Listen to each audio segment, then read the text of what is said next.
All right. What's up to all the viewers? Okay, this is a podcast on Black History Month. Okay, we're gonna discuss things as in Black history, what exactly the Black identity is, how is it relevant to the history of the people who we call today Black. Um, how it's been, how the stories have been told, how we feel about that, and we're gonna discuss our different opinions. Now, what I will say, and I feel like everybody's gonna know, not everyone is gonna agree with you. Okay, so debating is very much welcome. It's okay to be passionate. Just don't disrespect each other. You know what I'm saying, to the max for no reason.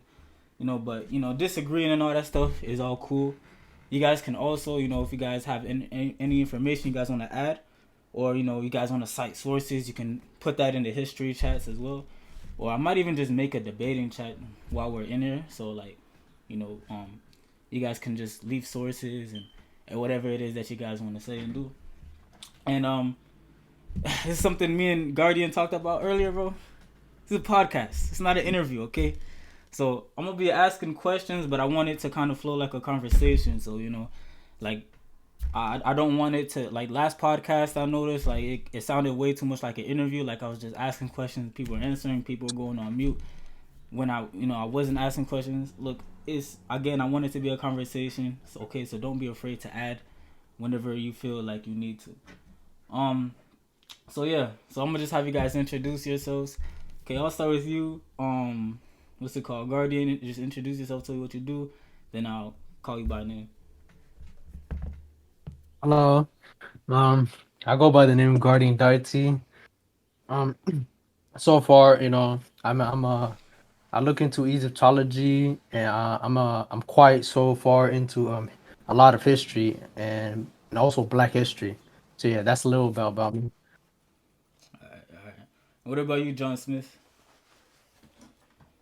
John, I look sometimes into like stuff regarding like ancient technology and like stuff that's like found in Africa and things like that. Okay, okay. And how do I say your name? Is it Bruya? I don't know. Bruya. Yeah, it's just my channel name. My name is Micah actually.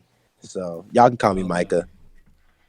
But okay, yeah, I, okay. I look into the ancient Hebrews and really just studying that bloodline really. And I look at prophecy as well in the Bible. Okay, okay. And All then, right, me, yeah, it's Aussie man here. Me, I love to research about the migration patterns. Like what ancient populations like mixed together to create the obviously the modern day ethnicities that we see today. And I like kind of deconstruct these racial terminologies that we use you mhm. know, for example, the black, whatever, white race. I just like to kind of deconstruct those things because I feel like the world is like too vast, too diverse for us to even what to put people into racial categorizations. So and obviously me because we like to discuss these things Yeah. and I'm just looking to have a good discussion. Generally, to conclude that I love to study history, African history, and as a continent, it's very intriguing. I see. That's good. That's good. Hey, what's up, Josh the King? All right. Once you hop in, I'm gonna have you introduce yourself. So, Josh, I know you just got in here, but introduce yourself a little bit. Go let the people know who you are, what you do.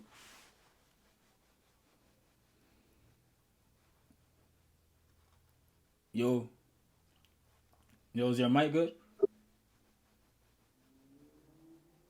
All right. I don't. All right. I guess your mic not good, so we'll just continue. And when your mic starts working or when you get it fixed, we'll let you introduce yourself.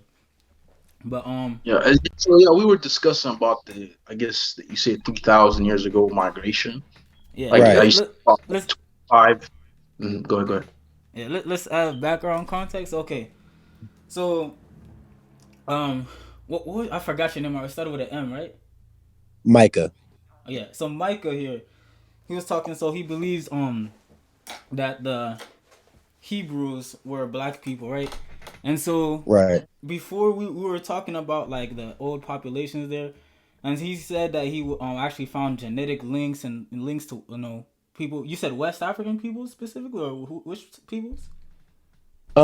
Well, they're all. I mean, they're dispersed. It's dispersed all throughout Africa. Actually, it's not Okay. just West African. That's where they're most highly concentrated, from my research. But I would say that it's definitely all over Africa. Okay, yeah. Cause I kind of like I also added like although I haven't seen like anything supporting like West African or even all of Africa, I did talk about how I actually read a little bit about the Natufians, how from the people I've learned from, the Yeah, me Natufians and could be you. viewed as an extension of African people. And then that's when we started talking about the 3,000 year migration that happened. And if I'm not mistaken, you said 25% of all Africans got the influence. Um, Actually, Yeah. According to this BBC article, let me send it in the chat real quick so that y'all can see it. okay. Well, according to my research and what I've seen, it wasn't 25% of all Africans. It was specifically um East or Horner Africans.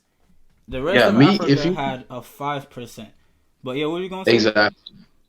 Yeah, I just want to like yeah, to just add to your point. Yeah, me, I 100% believe if it's like if it's talking about like the Horn, and the North about West African and South, it can probably be a little debatable since there's Europeans there. So there's like a little bit what mixing. So, but like the West, I'm not sure about that. Uh, but I go would ahead. I would say okay.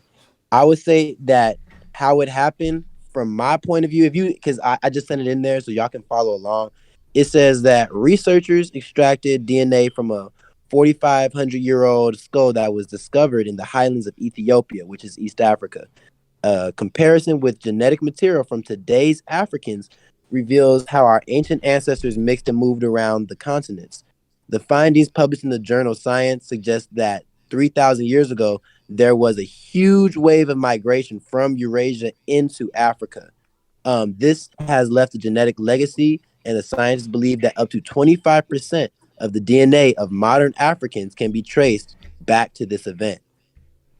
And then they had a quote saying that every single population for which we have data in Africa has a sizable component of Eurasian ancestry, said Andrea Minica from the University of Cambridge. That's why I said it was all over, just because it was saying that every single population had, a lot.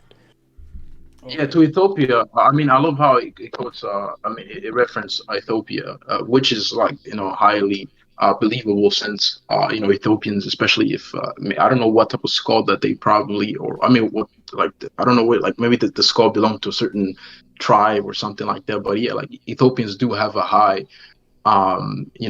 a Eurasian admixture, right? Especially like Amhara, like I've seen them, because like we know all like especially in terms of like Kushites they have significant amount of like Eurasian, right?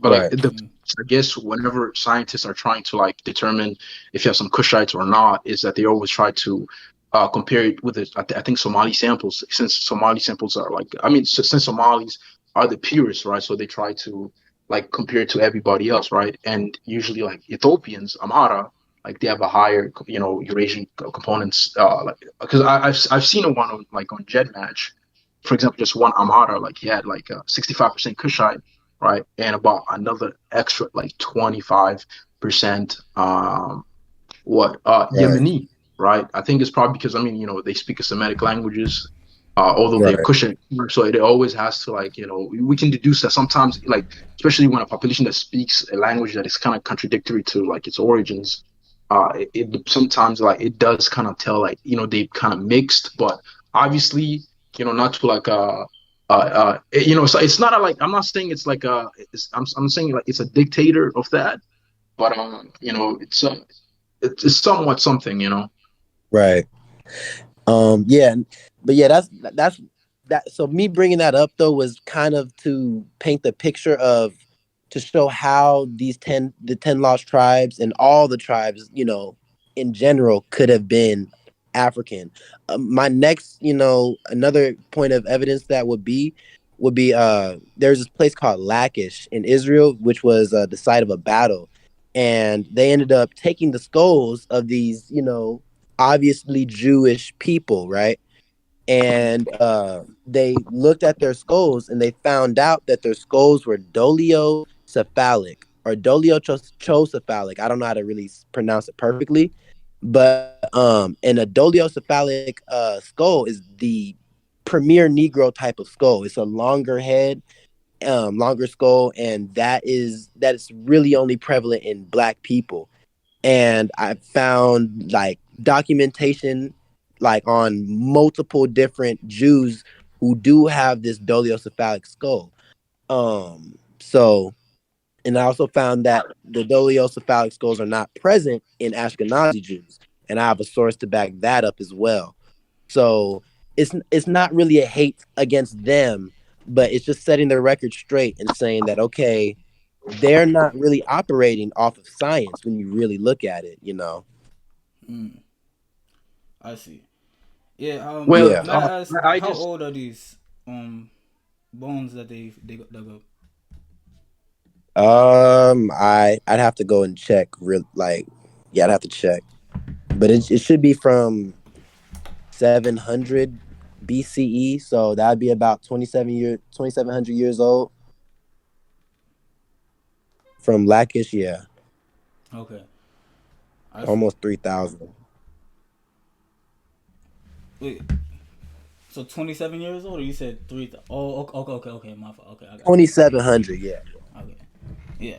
So yeah, usually I think these are interesting finds because okay, like especially in the regions of Israel, I've read about or like in the Middle Near East that there's been lots and lots of part migration movements, drastic migration Right. movements in recent time periods when you look at prehistory, so like that last thousands and tens of thousands of years and population movement in the areas. Um Mhm. so I think, usually it's like there's always like different levels that you have to go to things on because you can look at things from the genetic level and especially when we use the term black, which is where I can agree. How do I say your name, bro? Right. Well, I can hear you. Micah. Micah, right? Yeah. What's it called? Oh no, no, no, it was bro, my friend Rondon. are you talking to me? Yeah, yeah. I'll say your name, bro. Yeah. Oh, Aussie man, he is. Ozzy Mini. Alright, yeah. I Aussie agree. man, yeah. My friend Ozzy Mini, bro. Like it's hard to put races inside of like these boxes, especially on the genetic level, because not Yeah. every person we consider black is the same genetically. Not even And off the looks. thing, the way Micah is like the way he's talking, he's kind of presupposing that we are all the same. Within just because like I feel like whenever people talk about like Africa, especially if sometimes when they just reference a certain ethnicity, they try to generalize it through the whole of Africa, which is not true. You know what I Well, mean? yeah, And no, and I would. and right now I'm kind of reading Yeah, more keep going, into keep this. going. I feel like it just simply supports like the East African because it does like reference a study published in a journal, kind of like the BBC source that you sent me, and it's even also like even like referencing that 60,000 years ago migration that happened, right? I think that's probably just in Natufian since we like us like Kushites, or I'll say the Afroasiatic family members, we like carry a haplogroup that is like 47,000 years ago. I will be reading like this article. I'm trying to like reading and finish it all, and like try to break it down to you guys because it's like it's really like emphasizing on East Africa, you know. That's what I'm saying. Like maybe like yeah, it's just my bad, emphasizing on East Africa, not like the whole continent like that. Well, the But reason why I said that it was the whole well, not the whole continent, but that like all Africans at least share some of the DNA is because it said let me go back and read it again. Uh Because even here it says that quite remarkably, we see in Ethiopia about 20%. So a fifth of the genome of people living there right now is actually of Eurasian origin. It actually comes from these farmers, explaining Yeah. Dr. Right? And even here it says that we know that the proper response, of course, of the people that live, see, correspond Right. to the it lived in East Africa, right? Because I know like everybody knows this, right? That in East Africa, right, the original inhabitants were usually of like Christian descent. You understand? I think I'm still like researching more on this because I heard that they like was sequenced like a skull, right, that was found in Kenya, and like the guy I forgot what was it called, but he looked like very Eurasian, like I was saying maybe the Levant looking, just a little bit more Right. dark, you know and yeah, that's what I'm saying. Like, and now remember the Bantu expansion happened. Right. And obviously, the people that the Bantус that live, they have a little bit more like like Eurasian admixture, right? I'm like really, that's what I'm saying. Like, sure, South, I think he said something a little bit about South Africa. But it goes further than that because if you go to the corners of Africa, all the way West Africa or South Africa, even population that we really thought were purely Africans have 5-6% of their genome that dates back to these Western Eurasian farmers, right? That's just only Exactly. 5-6%. I think this one, like I already know, like for example, like the Fulanis, right? The Fulanis, I think they average about. I think it depends on what region in West Africa, right? Shuran is also like average about like 10, right? Is it 10 to 25% or even 30 of Eurasian, right? Then the rest Yeah. is probably some ancient West African population that used to live there. So yeah, that is definitely something that is plausible. And here, what I would like to also add is that you see, it kind of supports my view that some Africans, we have this like common myth that is spread, right? Because we think that Africa is the oldest continent, and therefore we're like pure and everybody's mixed somehow, right?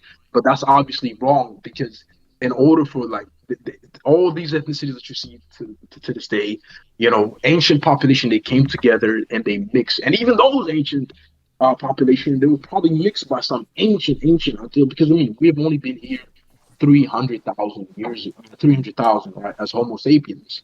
But go ahead, man. Yeah, yeah, no. My fault if I was supposed to not supposed to interrupt, but yeah, man. I definitely do like see that, man. Cause Yeah, and I mean, it says that about the Neanderthal genes because that is true. mm, I don't know. Maybe you can correct me. But like I know like East Africans they do have I think a little bit more of like Neanderthal ancestry. Like some Somalis be having like 100 variants, 120 variants. While I think some West African, I have to see what they get, but I think they get like way less than that because I mean we also like we know that everybody obviously has 2% Neanderthals, but variants are a little bit different. But that's all I like to say. yeah, yeah, no. I Okay. seen too like with my DNA test I had I forgot they told me I had like very little variance. Like I variance of Neanderthal ancestry, like 2 out of like 7,000. So I had like Oh one yeah, of I the see. lower. Yeah. Yeah, But Yeah, that's I more Caucasian you really just who have. concentrate in East Yeah. Africa. And East Africa usually like the further you go to, especially the northern, I'm talking about like Somali, like especially the further you go to the Horn, is mhm, more variance, right? But yeah. the farther you go away from that, it's less and less and less and less. Yeah. But yeah, I mean, I think this has, I think, bro, this is a new source. I could push my agenda. I'll probably be using this. So I thank you. Yeah, it's all good, bro. Yeah. You know. Actually seeds, especially like I like talking about these Asian populations, right? So hold Yeah, on, because a bro. lot of Africans, like they try to like deny it, especially because I be feeling sorry for my Kashites because sometimes it does like some I guess West or even African Americans try to bring this up to try to discredit them and say like, oh, you're not the original inhabitant, because you got or what you got some your genetics doesn't your genetic origin doesn't come from here, or this and that. Oh, you have Eurasian, therefore you're not African. So they don't like to admit to that, right? But this happened Mm, like 10,000 years ago. So, and usually people like I don't like the people whenever they try to like they try to like I think associate like region to genetics. I mean, sure, it's one of the factors, but sometimes they can kind of contradict, you know. Exactly. They try to Like say for like, oh example, well, like Haitians, right? Like Haitians, there's Jamaicans. Should we kick them out of Haiti because the people who the, inhabit Haiti yeah, were Tainos? Like that's their home. Like why are Haitians there? They come from West Central Africa. You know what I mean? Like it Mm, contradicts all the time. You really can't go by that, because yeah, people move around. They don't just stay in one right. place. And that's why facts. with me when I'm doing my research, and people tell me, well, Micah, what aren't they just don't wasn't the Jews just look how they look today? And I'm like, well, you could use that same logic with America. 400 years ago, this place was populated, or 500, 600 was populated by all Native American looking people. And if you show up today, you would think, if you use that same logic, you would think that, oh, it was always populated by, a diverse culture of mostly white people, though, you know? So Mm, that has no logic really to it at all, that type of thinking.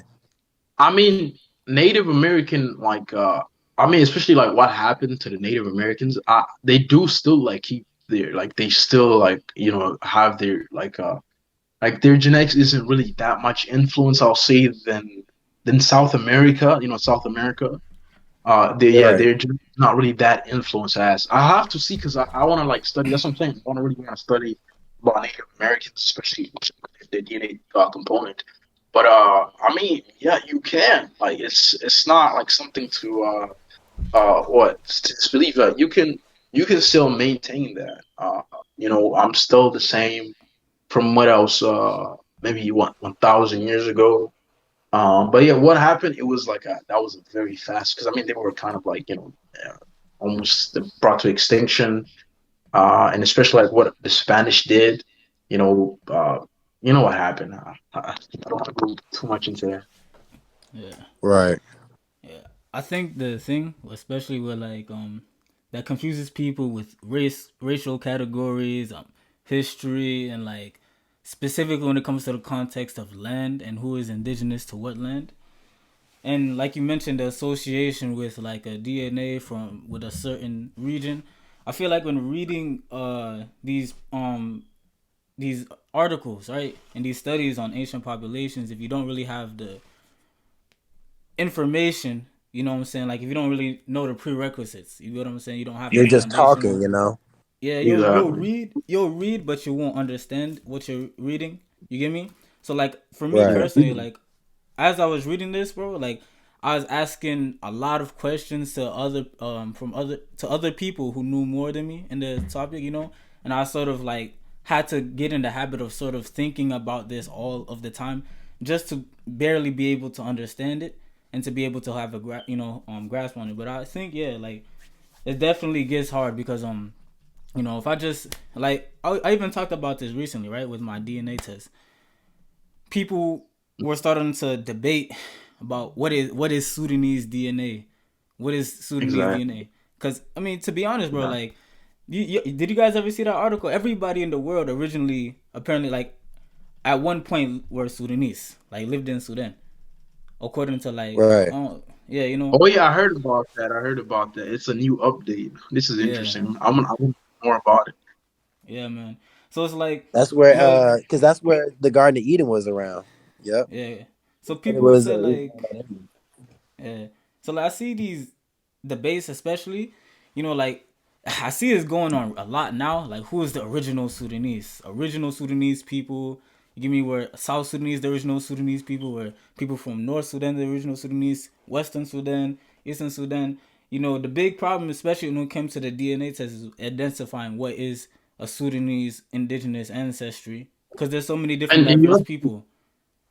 yeah, and you have to understand, most of these, like, especially like these countries within Africa, like they're kind of like fabrications. Mm-hmm. So most. I mean, look at me, bro. Like, I was born. I was, yeah, Uganda, right? But my whole family come from Eastern Congo. But like when I take a DNA test, oh, you're 51.9 Ethiopian. And now, What? am I gonna start like claiming Ethiopia? Like, nah, bro. I'm a Habasha now. No, it don't work like that. And I think I even remember. I think there was this one Sudanese girl, right? I would say Mm. like she's probably like, I don't know, one of those Nilotic tribes within Ethiopia, right? She was saying like, oh, I hate it whenever people, assume that I'm like South Sudanese. Like, I mean, she looks South Sudanese as hell. But anyways, she's like, oh, 100% Ethiopian. But like that doesn't like. But what does it mean to be Ethiopian? There's over 100 tribes, ethnicities that exist there. You know what I mean? Exactly. And plus, even Exactly. that, like, that as a country was, fabricated, and who knows, man? That land probably belonged to no, no. I would say, I think this, like, some Africans, right? Like Yeah. sometimes they will even have like more in more in common with the surrounding, right? Like, I mean, with the neighboring country than they will have within the country. You know, Yeah. No, I get that too. Cause for crazy example, thing. for Oh, example, yo, go this is on. just one example. The Tutsis in Banyamulenge, right? They're in Mm, Eastern Congo. Like they lived there like 100, way before colonialism, right? mm, And but look, the neighboring tribes in there, right? They're like Congolese, like Bantus. I'll say Bantus. I'm not gonna say Congolese, Bantus, but they're not. They're obviously of Horner descent, and they have more in common with Rwanda than they have with Congo. But that land is still theirs. You know what I mean? That's what I'm yeah. saying. Like, I don't like it when people try to like associate land with genetics. It's gonna contradict all the time, man. Yeah. Yes, definitely, bro. And yeah, I see that's like always a big problem. You know, moving back towards like prehistory and old populations, bro. Like, okay, like even with the 100% Ethiopian thing, bro. Ethiopia used to refer to all of Africa. Used to refer to Sudan. So again, it's another contradiction to that statement. But also, did you guys? I seen a post. Okay, it was made by a guy called Chematology, pretty sure Zen or Ozzy Mendez. You know about him. I Oh, told you about him. yeah. He's Guardian. You know about him. I don't know about the rest of you guys, but a guy called Chematology. He made a post, and apparently, Homo sapien bones from 200,000 years ago may have been found in Greece.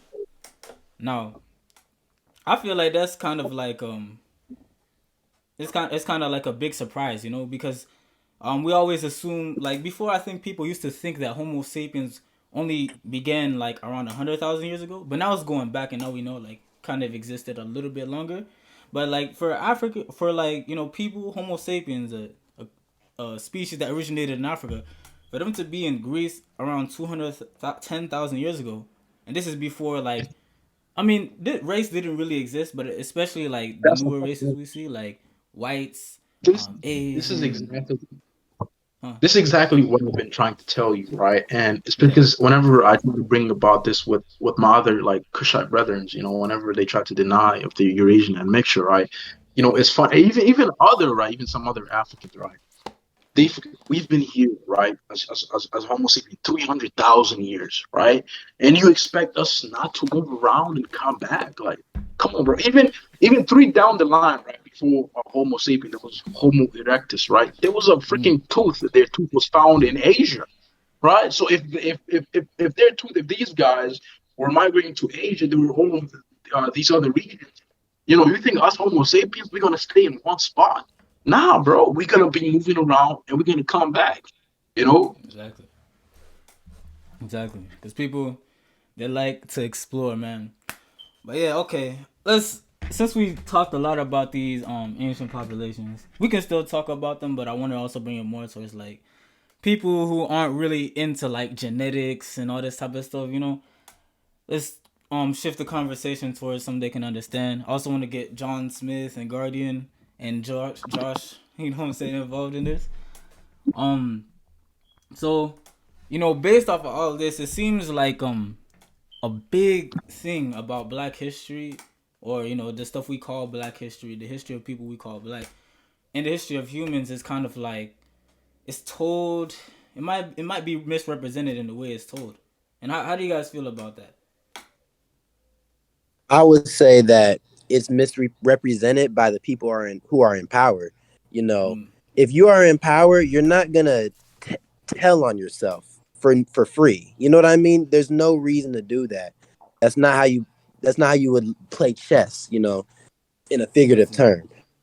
So Okay, I okay. think that there's too many things that keep these people in power, that they're obviously trying to retain power and stuff like that. You can just look all throughout history. You can look at Nikola Tesla trying to actually harness the power of the pyramids, and then he gets defunded and defrauded, and now he's broke.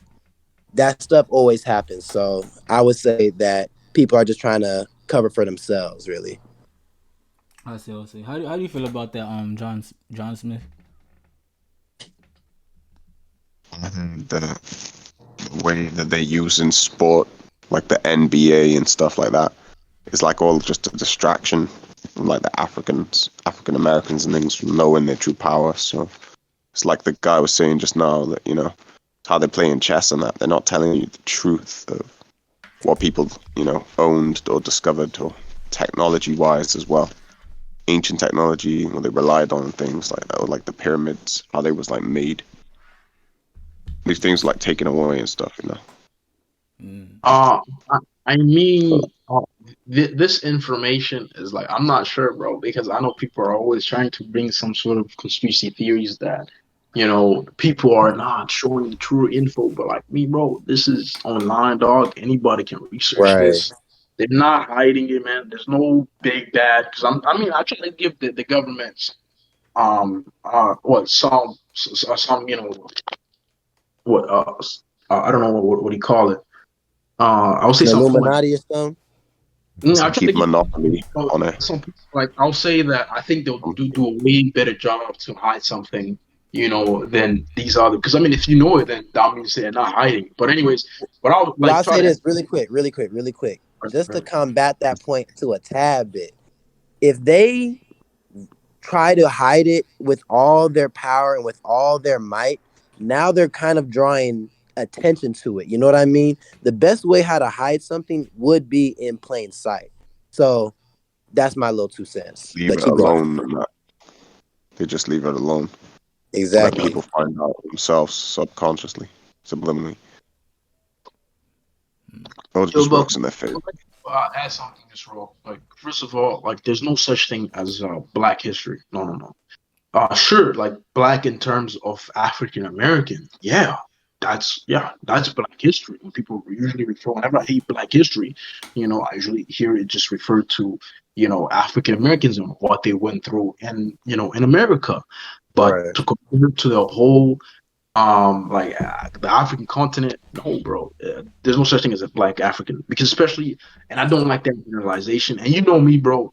Whatever you might call me, anti-black, anti this, but I don't like to go by skin color, Right. because like, it don't mean just because we have the same skin color, bro. It does not mean like we are the same somehow. No, no, no.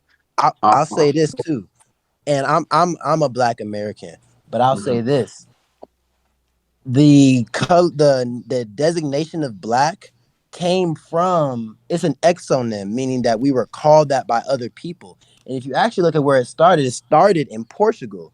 What was going on in Portugal? They were expelling these black Jews. If you actually look up black Portuguese Jews and stuff like that, if you actually do research on them, that's where that name comes from. And then they started calling African Americans that people of the diaspora black, because that's the name that the Portuguese gave us. So even there would be a distinction between certain black people of my heritage and people who are maybe more Cushitic, or other sons of Ham, right? Like, if getting into it, that's how I would see it. So, but yeah, I totally concur 100%. Yeah. What I think is like, especially in terms of African Americans and Black History Month, is first, um, when it comes to the whole black concept, the whole concept of the black race, especially nowadays, we very associate it very exclusively, not very exclusive, but we associate it a lot with the African Americans and people like West and Central Africa, and even some people, other groups of Africa too. We associate with the whole African continent, to be honest. But we know, like, usually when you think of a black person, like, look, although not a lot of person is super dark, you usually think of like a West Central African or African American, right?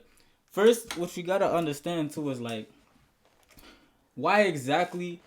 Okay, people say all the time like African Americans when they came into America, they were stripped of their culture, and so their identity became associated with their race and not their actual ethnic background. And so I feel like one of the things we have to ask is why was that? You know, why is that? Because this whole idea that black is something that is new and only was created by Europeans, I kind of disagree with it because throughout history we see many names that people attribute to the African continent. You know, that refer to African people of the continent as black people. Now, of course, this may not apply to everyone. It may not apply to everyone. But I see that the main problem with this whole race concept is where we put the boundaries. And this is where the big problem is. Yes. This Yes. is And the thing is, you have to remember, this was things that other people were like were us were labeling us. But what about our labels? What do we label ourselves? What's our identity? Because all these are, yeah, sure. Even the Arabs, I think they I think, yeah, Al Kapulan, I think, means the black continent or something. But yeah, like they always label us as this, but what are we? That's what I'm trying to bring it to the table. I don't I don't really necessarily care about what other people see me as. I'm still not what they see me as. I know my lineage, and whenever, like, when people from my people, whenever they ask you like who you are, we're usually talking about like, oh, you have to name like your paternal lineage, and that's usually kind of leads to your, like, your your heritage, your ethnicity, not necessarily like, oh, are you black? I mean, and I'm saying, I feel like it's just absurd, right, to go by, I guess, what black is, because I mean, like, isn't that obvious? I still don't understand why we even go by that. Isn't that obvious? Because my skin color is obvious as heck, man. Do I look white? No. Do I look European? No. But what's not obvious is your ethnicity, right? Your identity, your lineage. yeah. I definitely get that point, man. Because I feel like especially from our own perspectives in history, I'll be 100% real with you. From the perspective of the actual, like, the African, right? Yeah, I don't really see too much evidence for this racial category being, used. You get me? As us seeing I us don't even as hear as about one. African genetics, bro. It's like, or African historian, bro. It's always just some other, like, foreigner, talking about our, like, history. Yeah, yeah. Cause I definitely do believe though, like, we gotta kind of, and it kind of contradicts me, especially as like someone who I consider myself Afrocentric, right? So I like looking at history from the perspective of what I call the African.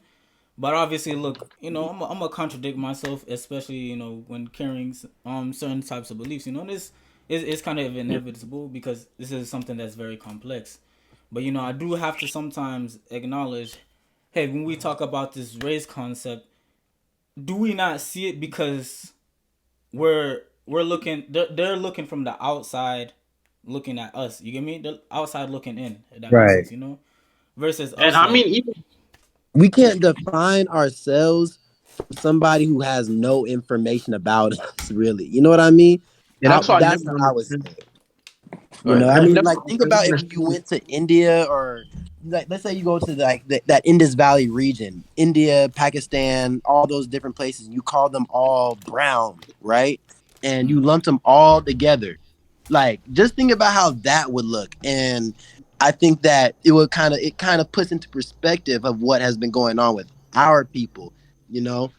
And me personally, I like to I do like to kind of think of like all black people as speaking of like black Americans. I like to think of us as kind of black, and then the people who are not as part of the diaspora as part of Africans, just to make some distinction, because at least y'all still have your ethnicity and your heritage, and that you can be called by who you were meant to be called by.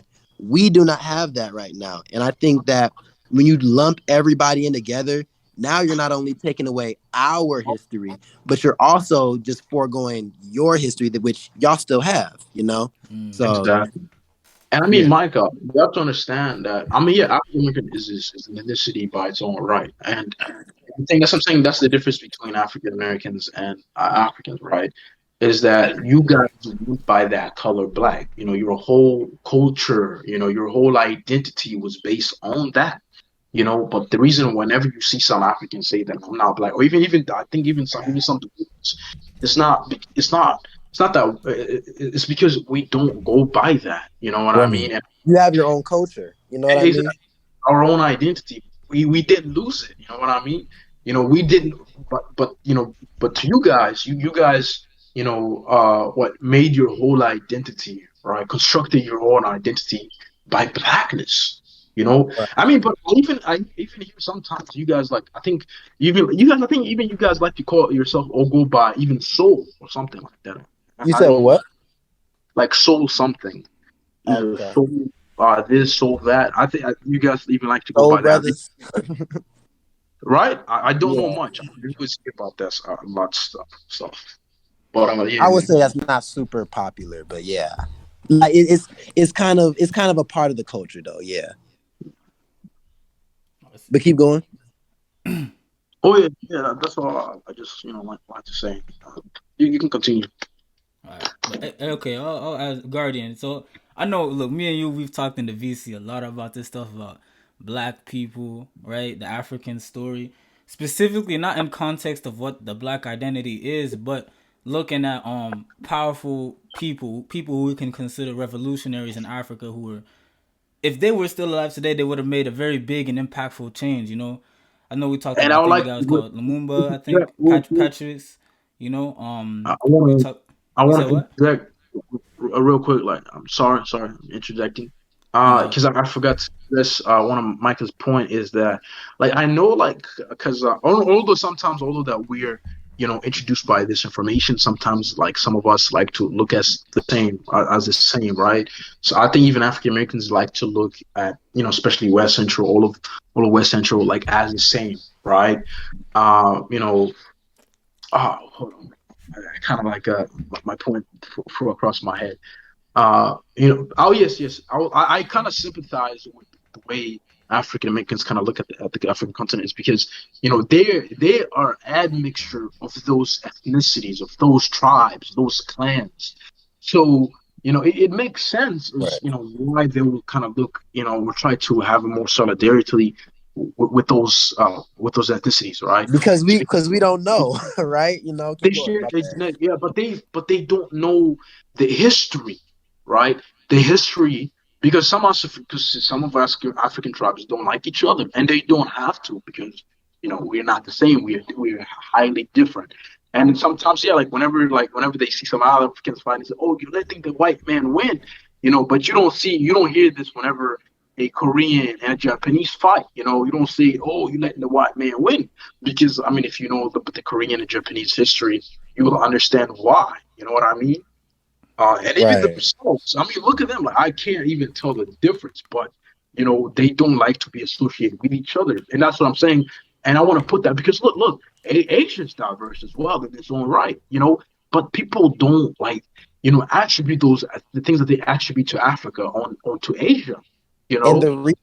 and I think the reason why is because of slavery. Slavery put black people on a world stage. Well, I mean, obviously we had always been on a world stage, but it changed the perception, right? Because now you're taking Africans, right? And you are redefining them basically as, the servile people. And when you do that, now the whole world has this new notion and anybody that they see who looks like that, okay, you associate it, straight off the bat because they don't have any other information to go off of. And then that lie keeps building and building until now we're in the information age and now we can do that research. But back then they didn't have that type of technology. Yeah, yeah. Even the research. But I'm sorry. You can go ahead, Kershaw. Sorry to interrupt. All right, but yeah, it's all You good. go with some problem about black. I think I'm sorry. Like bringing this genetic whatever saying. I think I'd love for you to go. to focus on Black history. No, it's all good, bro. Yeah, no, it's definitely something important to talk about. I'm glad you're here to talk about it with us. Um, yeah, okay. I'm a target Guardian, Sule, and John Smith, so you guys, I can hear from you guys more. And so I'll go with you, Guardian. Like so me and you, we've talked about this a lot, right?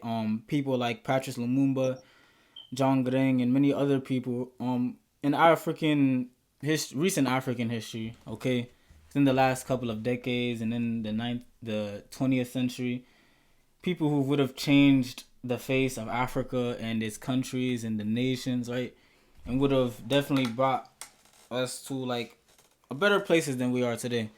So, how do you feel like looking at these things? How do you feel about this whole history? You know what these people have done and what they would have done if they were still here today.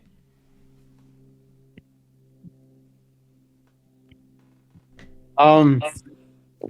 Okay. So so far, as I told you previously, Sankara, Patrice Lumumba, and John Garang. Also, can't forget about other influential leaders as well. I can't really think about them at the top of my head. But as forward on so stuff like that, I feel like back in the days, where times were rough and colonization was at its highest peak, and so far that we had influential leaders back in the days that tried to change the game and what conditions that their countries were in, you know and the thing about this is that we should shed more light towards, like, I think we should shed more light towards the revolutionary of building a better Africa, because it was already silenced before. So from that point, I think, like, a lot of freedom, was like, silenced back in our days.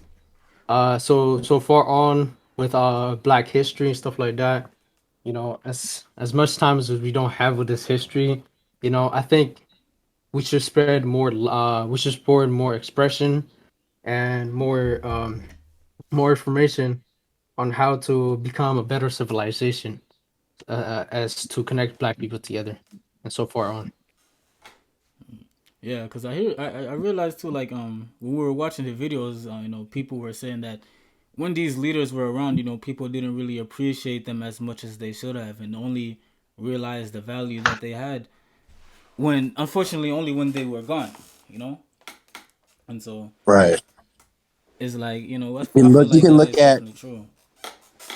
yeah, because you can even look at some of our American black leaders that we had, and they hated, Malcolm X. They hated Martin Luther King. He got stabbed before, and he survived that one before he had got assassinated. They vehemently hated him. Everybody, they were spying on him and stuff like that. And now, if you look at my people, we have no leadership. All our leadership is Black Lives Matter, which has been stealing money from us, siphoning our hard-earned money to help our own Yeah. people.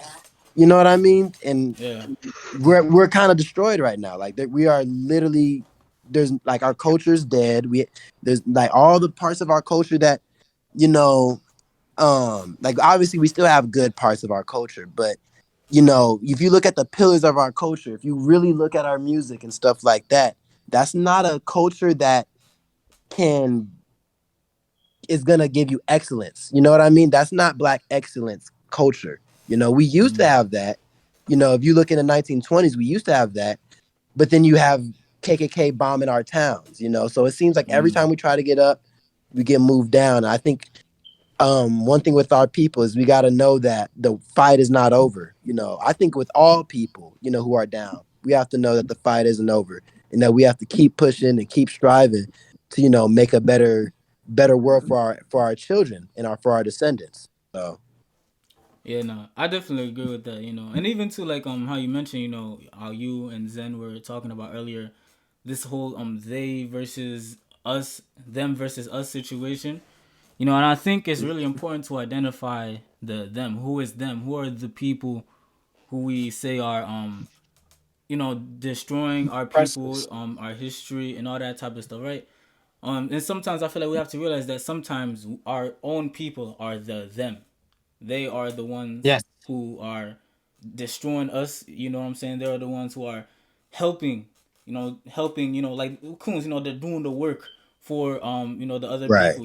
We can whether Yes. you want to say that's the white man, whether you want to say that's the Arab, whether you want to say that's the Asian, anybody who's not black. We have to realize sometimes it's our own people who True. work against us. I I would yeah. say I would say that that's true to an extent though, because I feel Mm, like they're using our own people to hurt us. You know what I yeah. mean? Because certain things, as far as like, if you incentivize a thing, right? If you put an incentive behind it, people will do it.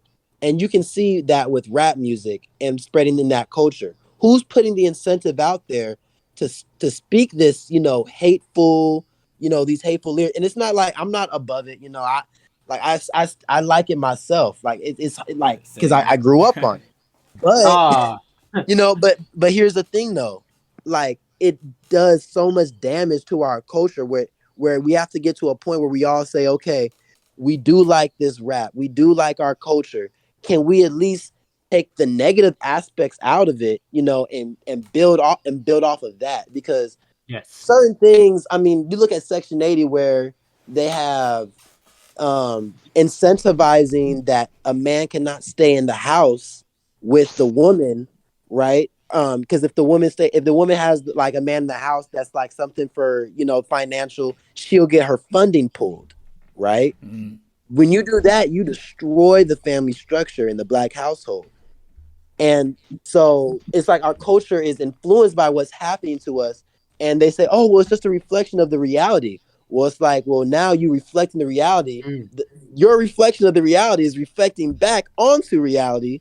And now it's this terrible, what's that called? Where it's like a self-fulfilling prophecy. That's what we're going through. So yeah. that's what I would No. characterize. You could Yeah. I. you could You say said. like yeah, you could say about like what's it called? That one black rapper, and they try to show him like twerking on the devil and stuff. It's kind Yep. of like they try to Man. depict a Oh certain kind of yeah. image. A Yep. lot of these things Elon nowadays, Musk it's called actually that getting out. very real now. Though, like And it's real. really out there. Like yeah, the type of depictions they want to try and use. And because Black think guys about it. sold out, but they Right. want to use the image in like a negative way. And think And about it then it's like like this. stuff Oh, my with bad, my bad.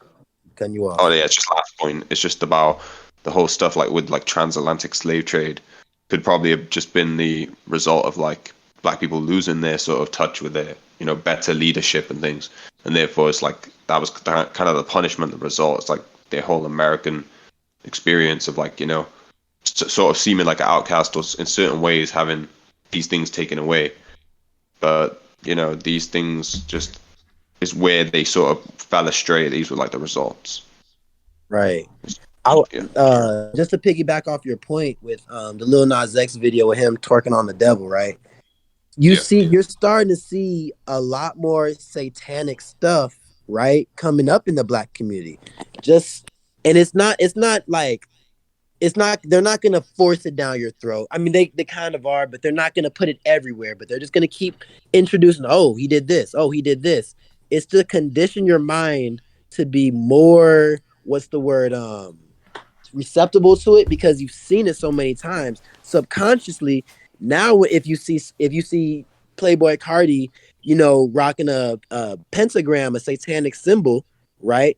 You're not going to really think too much about it, as if he did that in the 90s, people would be like, oh, hell no, right? Oh, what is Mm, he doing? No, we don't mess with that. But now, because it's been so ingrained and we've just seen it so many times, it's normal. And exactly. people, we keep falling for the same trick. It's definitely it's really catching on. Like where I live as well, it's like places like London and that. You got young black like teenage girls and that they like spitting drill bars and that in videos, and they're talking about like they're like tuned into the devil and stuff. Or Yeah, yeah, that's it's kind of getting deep, and they're like 14 or something. It's mad catching on the virus. I mean, Wow. yeah, It it's is same crazy. thing. What's to call it? Lil Uzi Vert. You already know that whole thing he did in the bad scene.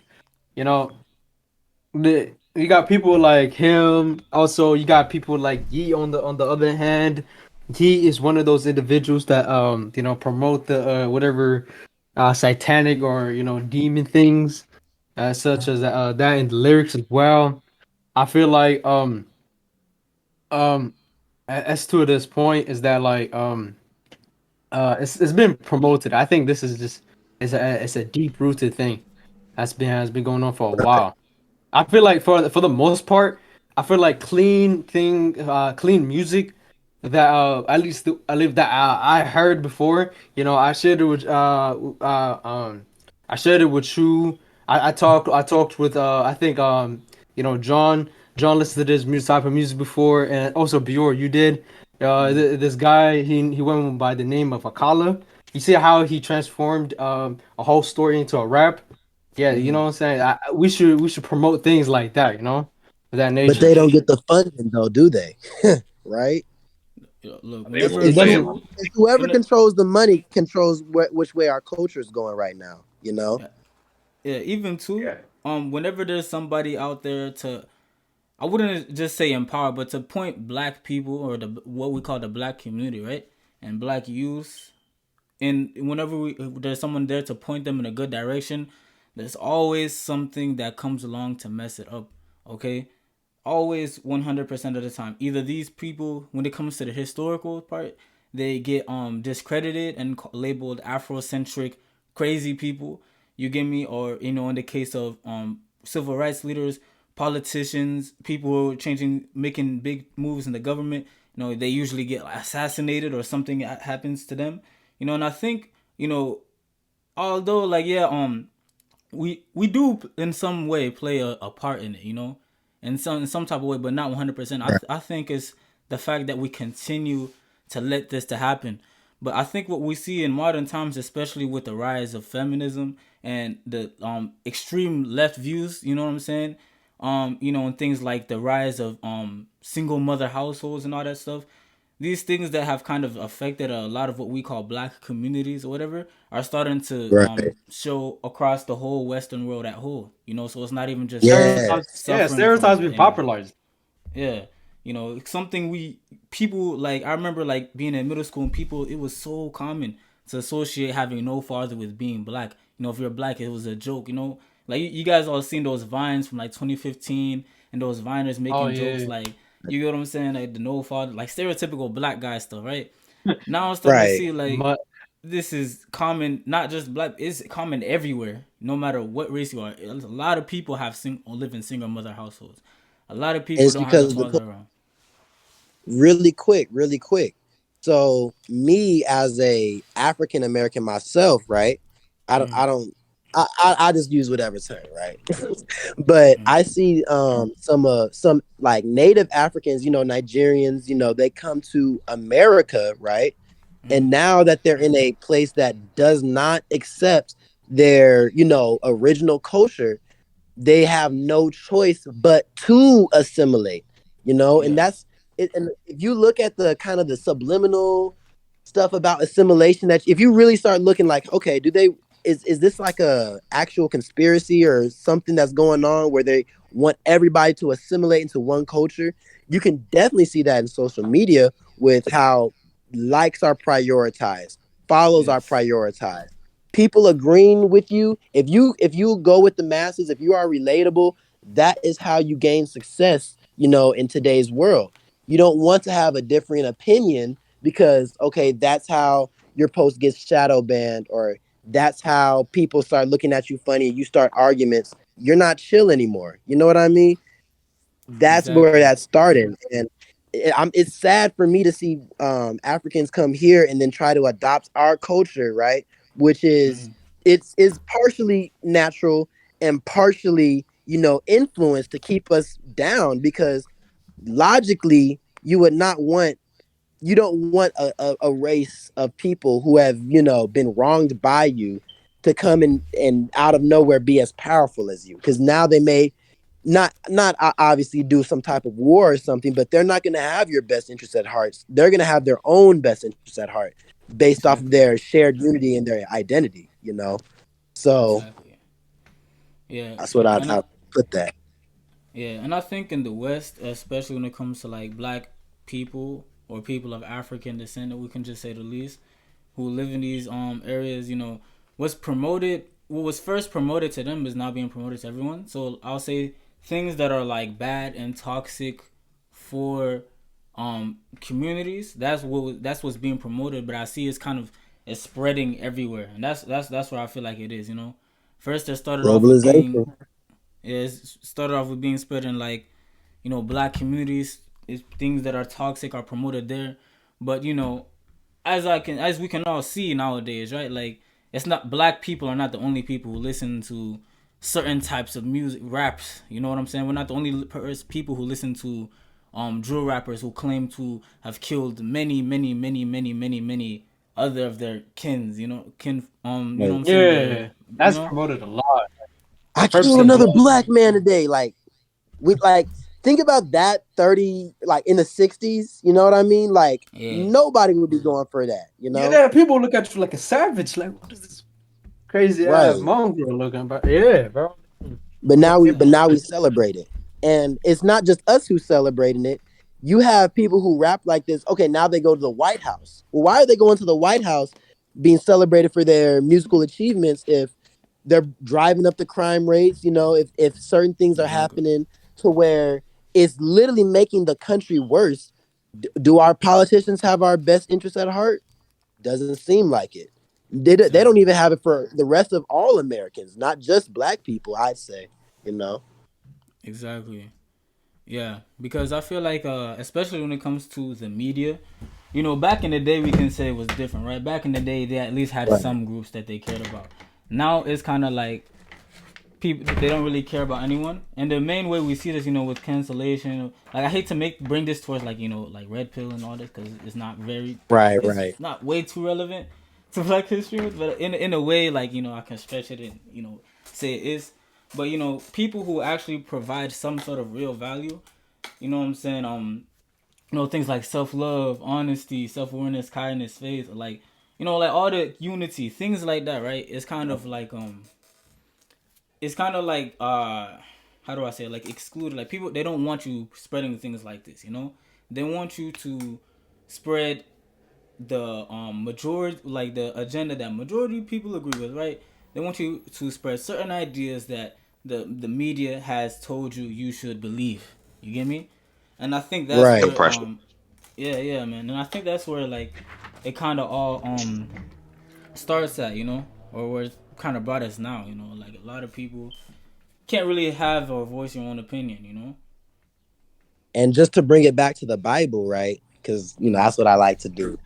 It said in the last days there'd be a diverse amount of things coming out of the woman's mouth. That's interpretation, but what it looks like, if you want to interpret it as there's all these different religions and different philosophies coming out of America, out of Babylon, that are supposed to confound you. You're supposed to stay on the path.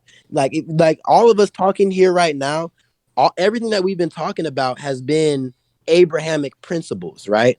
Keep mm, being of good faith, not being a liar, certain things like that. All the stuff that we're talking about, even if y'all aren't, Christian or whatever have you. I don't even consider myself a Christian, but I do follow the Bible.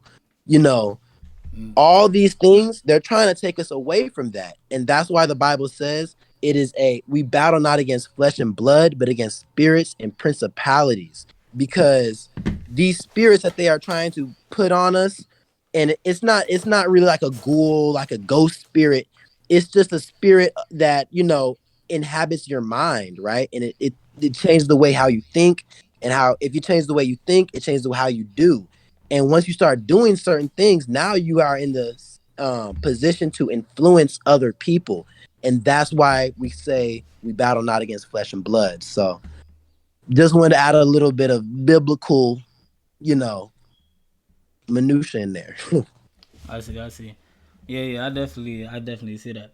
Okay. So I'm gonna ask this question. Okay. I'm gonna go use the bathroom while I ask this question. I know, look, bro. I drank a lot of water. Okay. I won't take long, but I'm gonna ask this question. I'm gonna have you guys talk about it. Then I'll come back. All right. And then kind of like update with you guys. So, I want to talk about Afrocentrism, right? This narrative of looking at Black history or African history from the perspective of our own people, right? Um, and also this little complex of actually the high, like in the history is highlighted that how black people were enslaved, how black people or people who consider black were the ones who were dominated by other groups of people, and because they were weak, because they were unintelligent, and because they were uncivilized, we weren't able to defend ourselves. And I think this is why people kind of felt the need, to develop Afrocentrism and to tell the story and how actually, how things sort of happened, how things got to the way they are today, and how great black people actually were. So I see a lot of the times, a lot of people, like, it pains me to see a lot of people, even some people we call black, right? And it's against the complex where I say we do this to ourselves, where they insult Afrocentrism purposely, because I feel like in the way it's been misrepresented in the media. And I've seen, Right. people will say like, simply being the label of being Afrocentric simply is enough to discredit you of all of your work, which is very true nowadays. If someone, once you get called or labeled an Afrocentric, people won't even really take you seriously. But so yeah, how do you guys feel about that? Like, why we need to create Afrocentrism, all this type of stuff going on about it, and us considering our own story. Hmm. All right, let me. I'll just go first, and then we're gonna work around the table. You Cool, know, cool. okay, so for the most part, I'm gonna rebound what you were just saying. A lot of the time, a lot of the time, when the thing about Afrocentrism or of that nature, right? Or also known as Pan Africanism. The thing is that like whenever somebody uses that term, that terminology, um, is that you do a lot of people do, or like a lot of people just like look another way because like once you utter the words Afrocentrism, they don't listen to you anymore because just like the way how stereotypes is made and stuff like that, with even though that most stereotypes ain't really true, but thing is that Afrocentrism was built to build the African people and stuff like that. We try to rebuild everything that has been taken from us, and that has been destroyed, all due to the past and stuff like that. Mm. Um, but as far as as far as that, what's your take on that, Bruya? Um, I would say the reason why, obviously, I'm just gonna bring it back to why, if you're gonna discredit Afrocentrism, you got to look at history. What happened throughout history? They took a sizable amount of Africans and took them and put them all throughout their countries, and then they raped Africa for its resources. So now you have a position where Afrocentrism is linked with a country, or not a country, but a continent, a full continent that has been plunged of all its resources. What that creates is a full continent of people who are at kind of the low end of the totem pole as far as you look at globally. They do not want the people who are on the bottom to come to the top. The Bible says the last shall be first. So that's going to happen either way. However, they will do everything in their power to discredit you, and it's not just people who are thinking with their own thoughts, right? Some of these thoughts, some of this discrediting of Afrocentrism, I do believe is sponsored, state sponsored, maybe by different actors who have a part to play, a skin in the game as far as not wanting certain people to come up and rise up. They want us to be divided. I mean, you can even look at that with in our own in those communities where they how they sectioned off Africa, and you're putting different tribes who have noticeable beef with each other. You're going to put them in the same place. That way they can fight wars forever. Because if they can fight against each other, right? A house divided against itself shall not stand. They don't want us to Mm, stand. So that's what I have to say about that. I see. I see. That's Like in very the interesting. entertainment industry where it's like they won't really allow black people in there unless they know they can sort of like control them, like handle them and stuff, you know. And it's just Mm, that, yeah. I'm just saying it's like they're using black people's talent, but they're not like compensating people properly. Um, these days, if people are like say something like Afrocentric as a description, they'll probably be stigmatized as like being extremist of some sort because of just hard ideologies here and there. And then they'll probably just, because nobody wants to talk about all of that stuff that was like stolen and how it should be like returned and that. So then people start to lose their power and their ranks and rankings. And it also Yes. goes against our culture as well, I'd say. yeah. I mean, if you think about it, right? I think you know, the most of history, uh, a lot of the how we had Pan African leaders back in our days that were trying to be able to build our nation. Uh, that foreigners of other countries that sort, right?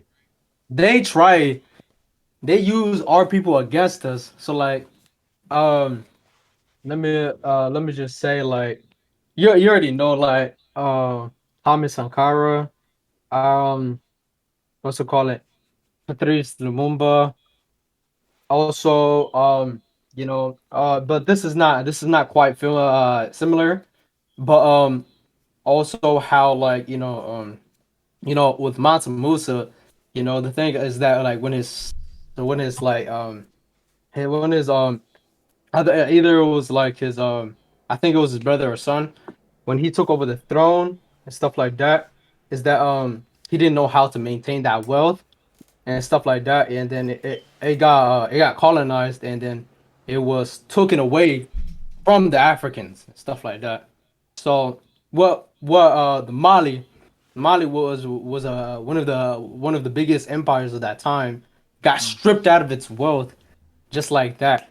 So I feel like with one thing is that you know with one thing about just we need to rebuild ourselves, and we need to build security around us. So Right. that's all I'll say. Yeah. Okay. That makes a lot of sense, bro. Cause like I think especially when it comes to Afrocentrism and the African story and the Black story, right? There's a certain narrative, and I know we all heard about this. There's a certain narrative that's been pushed, especially since the enslavement and the colonization of people in Africa and people of Africa. That Africans, and blacks, we deserved this because we are no better than animals. You get me?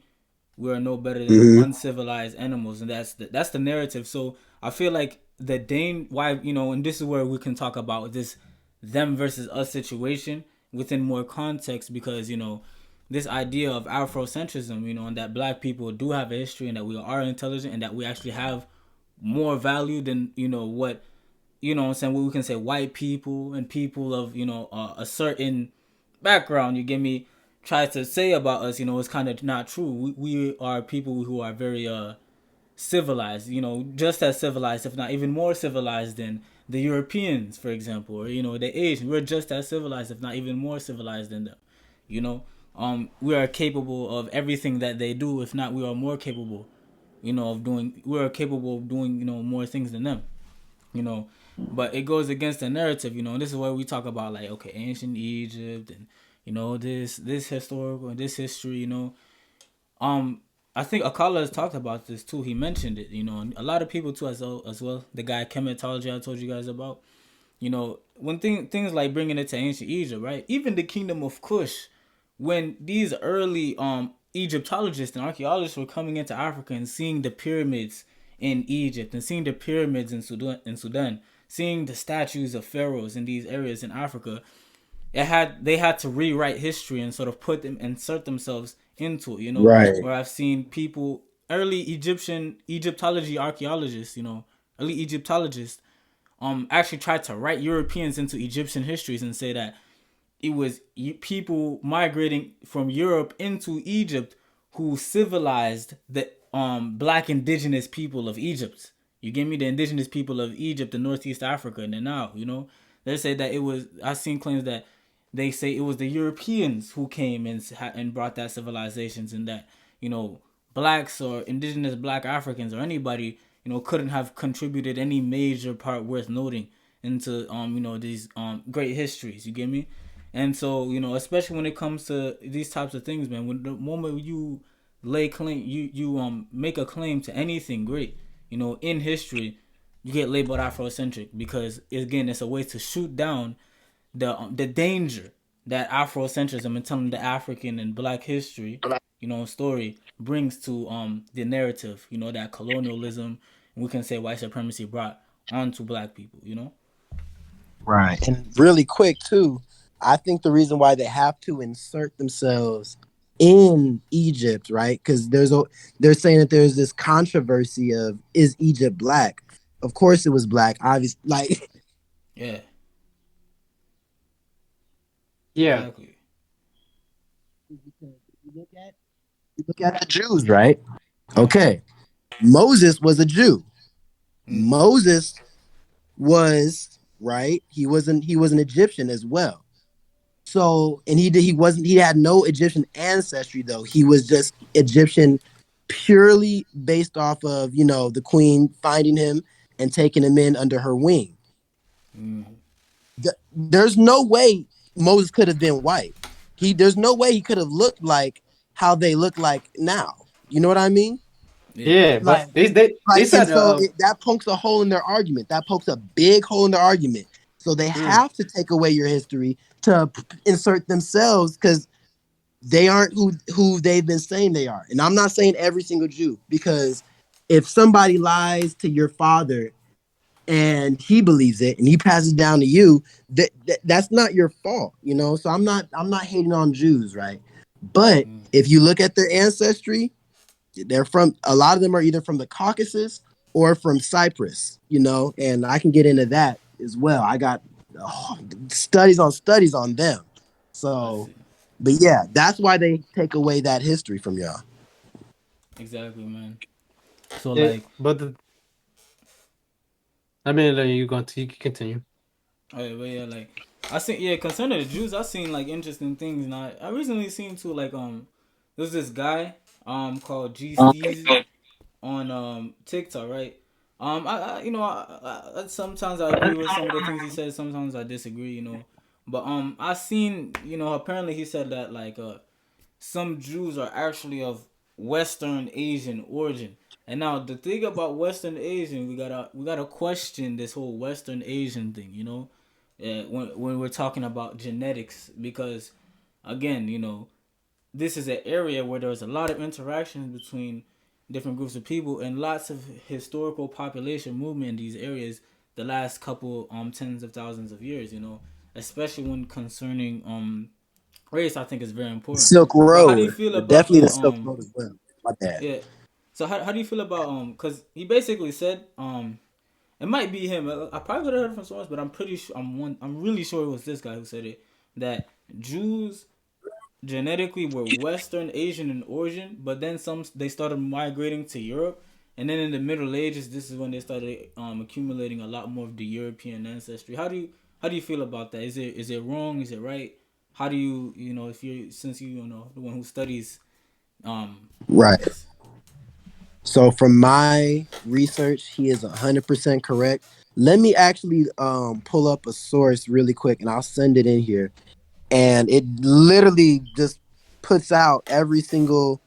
I'm gonna find it. But while I talk though, it said that basically that there are two different types of Jews, modern day Jews. Obviously, you have your Sephardic, all that. We're not talking about that. Talking about genetically, that there are some Jews who are from Western Asia, and that there are some Jews who are you have your Greco-Roman Jews who are from Cyprus, Greece, and that area as well.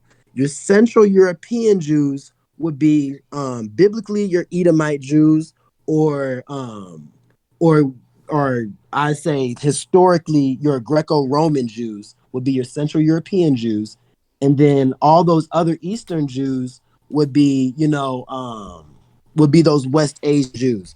And let me pull up this source. I have a big old notes app where I keep all my sources, so I gotta I gotta All look. right. But yeah, he's definitely right about that. Okay, okay. Yeah, because I think there's like, especially when it comes again to these areas, the whole reason why we even need to have these conversations, right? Where Jews black, where ancient Egyptians black, I definitely lean towards one more side, but I'm definitely open to like hearing the different perspectives because I do think this is something I need to like open my mind about. Um, yeah, like the reason we have to have these conversations is because, the complex history or the complex, groups of amount of people who were in these areas. You know what I'm saying? And this is it kind of ties back to the conversation we were having earlier with Zen, about what is black, old population history movements. You know, I feel like this is the reason why we have to add that question because another thing too is historical greatness, right? Whenever there's any black civilization, even great Zimbabwe, Europeans actually try to make claim to great Zimbabwe. We've all heard about that where they try to say, well, it might have been Arabs who built the big stone, what I'm saying, buildings and Yeah. monuments, or it might have been Greeks who came in who ventured into Africa and built that there, and it could have been what I'm saying, any indigenous black Africans to the area. And I think there's because this concept goes and it contradicts again, it's like what I said earlier, it contradicts what black people are supposed to be, Right. greatness, greatness, civilizations, the fact that we are just as civilized, if not more civilized than everybody else, it contradicts, what I'm saying, the current narrative about black people. You get me? Exactly. And also for the people looking, who are listening, it's called "Missing Link of Jewish European Ancestry: Contrasting the Rhineland Hypothesis." So yeah, if y'all just y'all can look that up on your own time. I send it in the chat if y'all want to look at it.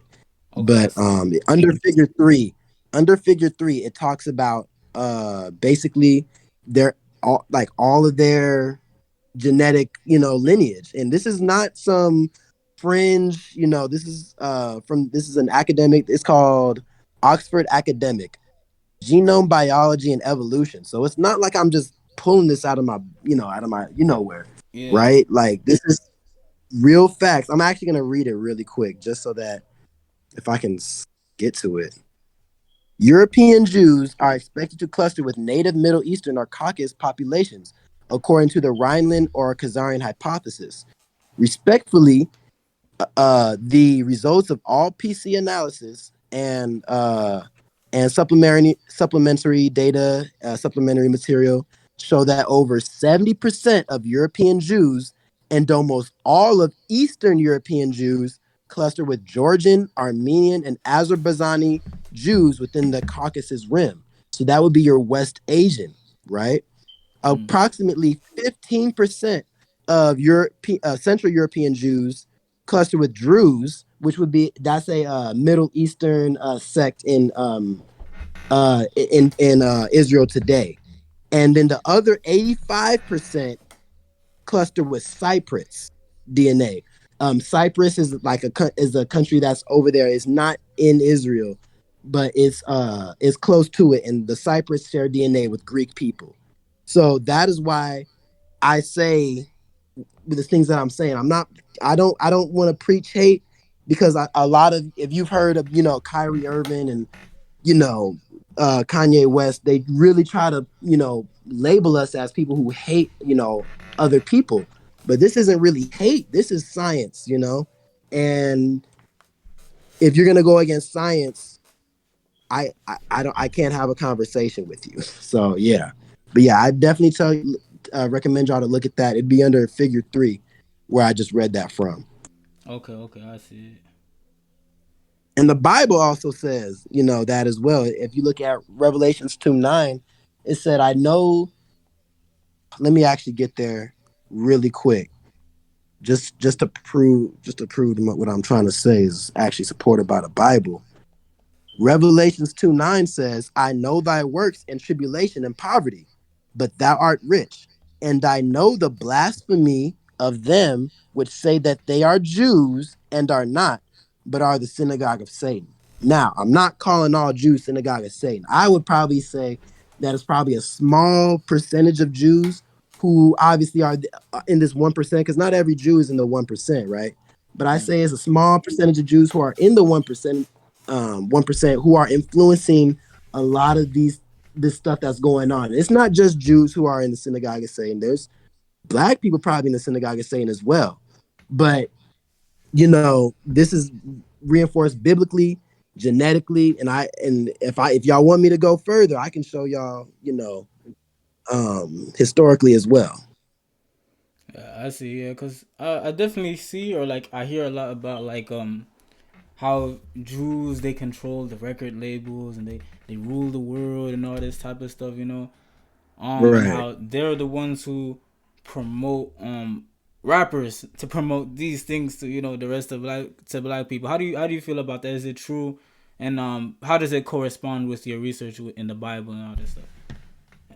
So, well, I would say, you have to take this back to a occurrence that happened in the Bible between Jacob and Esau. They're all this stuff that's going on is really all from a family dispute thousands of years ago. God made a prophecy that said that one would be the head and one would be the tail. Would y'all want me to read the scripture out of the Bible? Yeah, yeah, yeah. That's Or cool. Yeah. okay, let me read it, because that way I'm not just talking. Yeah, let me go find Or maybe you could summarize it as well. Yeah, Maybe I'll so we summarize. will I'll take it. summarize because that probably be like 10 minutes. All right, but basically, Jacob and Esau were both brothers. Esau was born red and hairy, right? And a lot of people think that he was maybe a uh what's that called when you don't have any melanin but you're still black? I forget the name. I know. Albino. Albino. A lot of people think he may have been albino. Well, these two children were born, and they were supposed to and Esau being firstborn was supposed to inherit this blessing. Jacob stole this blessing from Esau, right? By way of his mother, right? And then by way of Esau giving up his birthright. So it's a blessing and a birthright. This happened Being years and years albino. ago. Huh? Wait, so being albino was the blessing and birthright, or my fault, I'm No, confused. he was just born albino. That just happened. The Bible just describes him as red, Mm-hmm. and the Bible doesn't describe anybody else in the Bible as red. So if you actually look at what an albino baby looks like when it's born, it kind of corresponds. That's really just a guess, Mm-hmm. though. That's not. I don't count that as facts, but I kind of just think it just because I don't have anything. I don't know what else I would attribute that to. But Mm-hmm. um so after Jacob steals this birthright from Esau, Esau, of course, is very angry with Jacob, and he wants to kill him, right? And so um, that's where this feud starts. And the reason why Esau's children end up becoming white, right, is because he marries into the Hittites, who were supposed to not be married into by our people. So that's where this all originates from. So now when you bring it back to today, and you look at all these record executives trying to make black people more sinful, it seems like to me, because the covenant that the descendants of Abraham, Isaac, and Jacob, what we the covenant that we agree to is merit based. if we follow the laws and commandments, we will be blessed. So they do not want us to follow these laws and commandments because they don't want us to be blessed. Because if we are blessed, then they are not blessed. That's where it comes from. Because you can put people down a myriad of different ways, but why would they put us down through trying to take away from all the different commandments, trying to say, oh, well, it is okay to steal. It is okay to lie. I mean, you look at our rap today and you can Mm. see how influenced it is. And I think if you look back at those stories and you look back, it paints a crystal clear narrative and a reasoning of why all this is happening and why they will try to assume this identity that wasn't theirs, right? But Mm. they felt as though it was supposed to be, right? And so that's where this comes from. So yeah, I don't know how to end it off, but yeah, that's what I would say. I see. Yeah. So Mm. when I don't know too much about it, but when would you guys say like cause with all these things, right, with it's like things like stealing, right, and all that stuff is praised Right. in the community. So like in this historical standpoint, like when exactly do you think this started? Like when exactly, since did it start happening? Okay, so the white Jews came into existence, right? Mm. At least the modern white Jews came into existence in Rome, like a couple hundred years before Jesus. If you actually know the Pharisees, look up the Pharisees. The Pharisees' religion actually comes from, or has actually is the ancestor to modern day Judaism. And so the Pharisees' ancestors were converted by the sword by actual Jews. And so they got converted to Judaism, right? And so when that happened, they started to assume the identity of actual Jews. And so now you have this thing where there are black Jews and white Jews starting in what year is this? 135 to 105 BC. And I can send y'all the quote. Actually, I'll just read it off.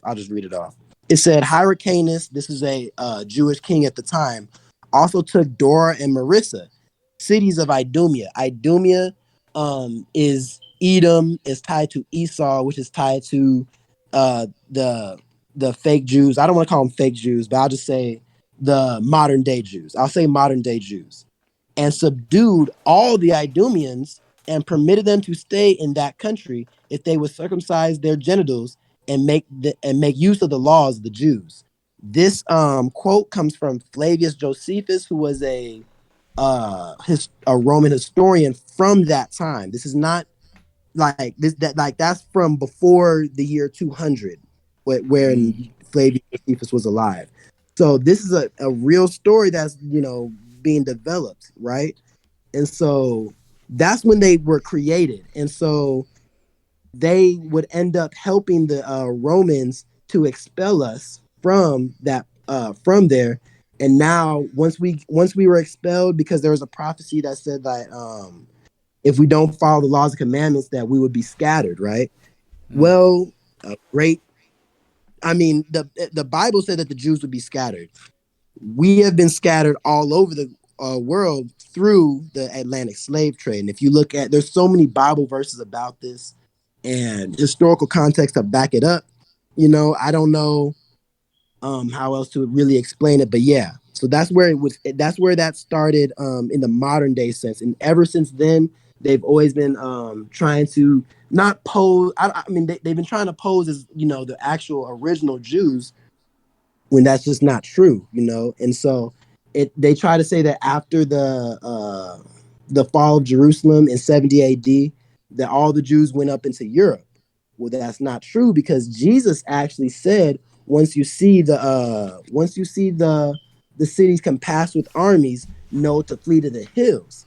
Well, where he was talking about was fleeing to the hills of the south into Africa. And there's so many historians saying that from that time, saying that the Jews are all dispersed throughout Africa in those North African countries, and they ended up migrating south after the Moors were expelled, and then also um, this is I'm really skipping around in history right now, but in around 1492, the same year that the Jews in Portugal were expelled, there is a Malian king. Well, Songhai. Yeah, have y'all heard of the Songhai dynasty? Yes. I've heard of song. Okay. I heard about it, song guy, but I don't know too much about Okay. it. So actually, during that Songhai dynasty, they expelled because during that time they were Muslim. They expelled all the Jews to go south, right, into Mm, those border into those coast countries, right, on the West African coast, and that's how my people got to the coast of Africa, the west coast of Africa, and then were able to be taken as slaves. It's mm, all, I mean, according to the evidence, right? A prophecy being fulfilled. And that is why we are in the position that we're in today. And so me personally, I just try to influence as many people, try to talk to as many people about this, try to, wake them up, say, hey, we are, you are bound by a covenant by through Abraham, through Isaac, through Jacob, and that this is our actual culture. And if you actually look at the Jews of the Bible, right, their stated purpose was to be a light unto all the world. Right now, we are being used as a darkness for all the world, right? Because they have created this they've created this kind of fake how should I say it, culture, right? And now mm, we have been telecasting that culture throughout the whole world, and that's why you see, oh well, now there's other people who have, single parent homes when that used to be a black thing. You know what I mean? It's mm, because our purpose, our purpose uh has been misused, and it's been misused on purpose. And if you really look at it, there's a lot more evidence. I'm just giving y'all the kind of the spark notes of it, but there's a lot more evidence that points in this direction. So that's will be my explanation for that. okay, okay. Yeah, very interesting. I think yeah, like maybe like in future podcasts or we can do like an interview so we can like Definitely. explain these things like in way more detail, you know, because I think a Yeah. lot of Yeah. people are gonna still have a lot of questions. But Of course. Of course. yeah, so you know, moving on again, we're gonna go back to like you know, focus more on general African history and just a just a fun little question for everyone. You know, what exactly do you think blacks or Africans contributed to the world that we see today? Um, I would say, well, I'll start off. I don't mean to cut nobody off, but if the Abrahamic religion does come from black people, then you would have to say that modern day society, and all the rules and laws that govern our society that make us successful come from black people. But next person. oh, That's it. okay.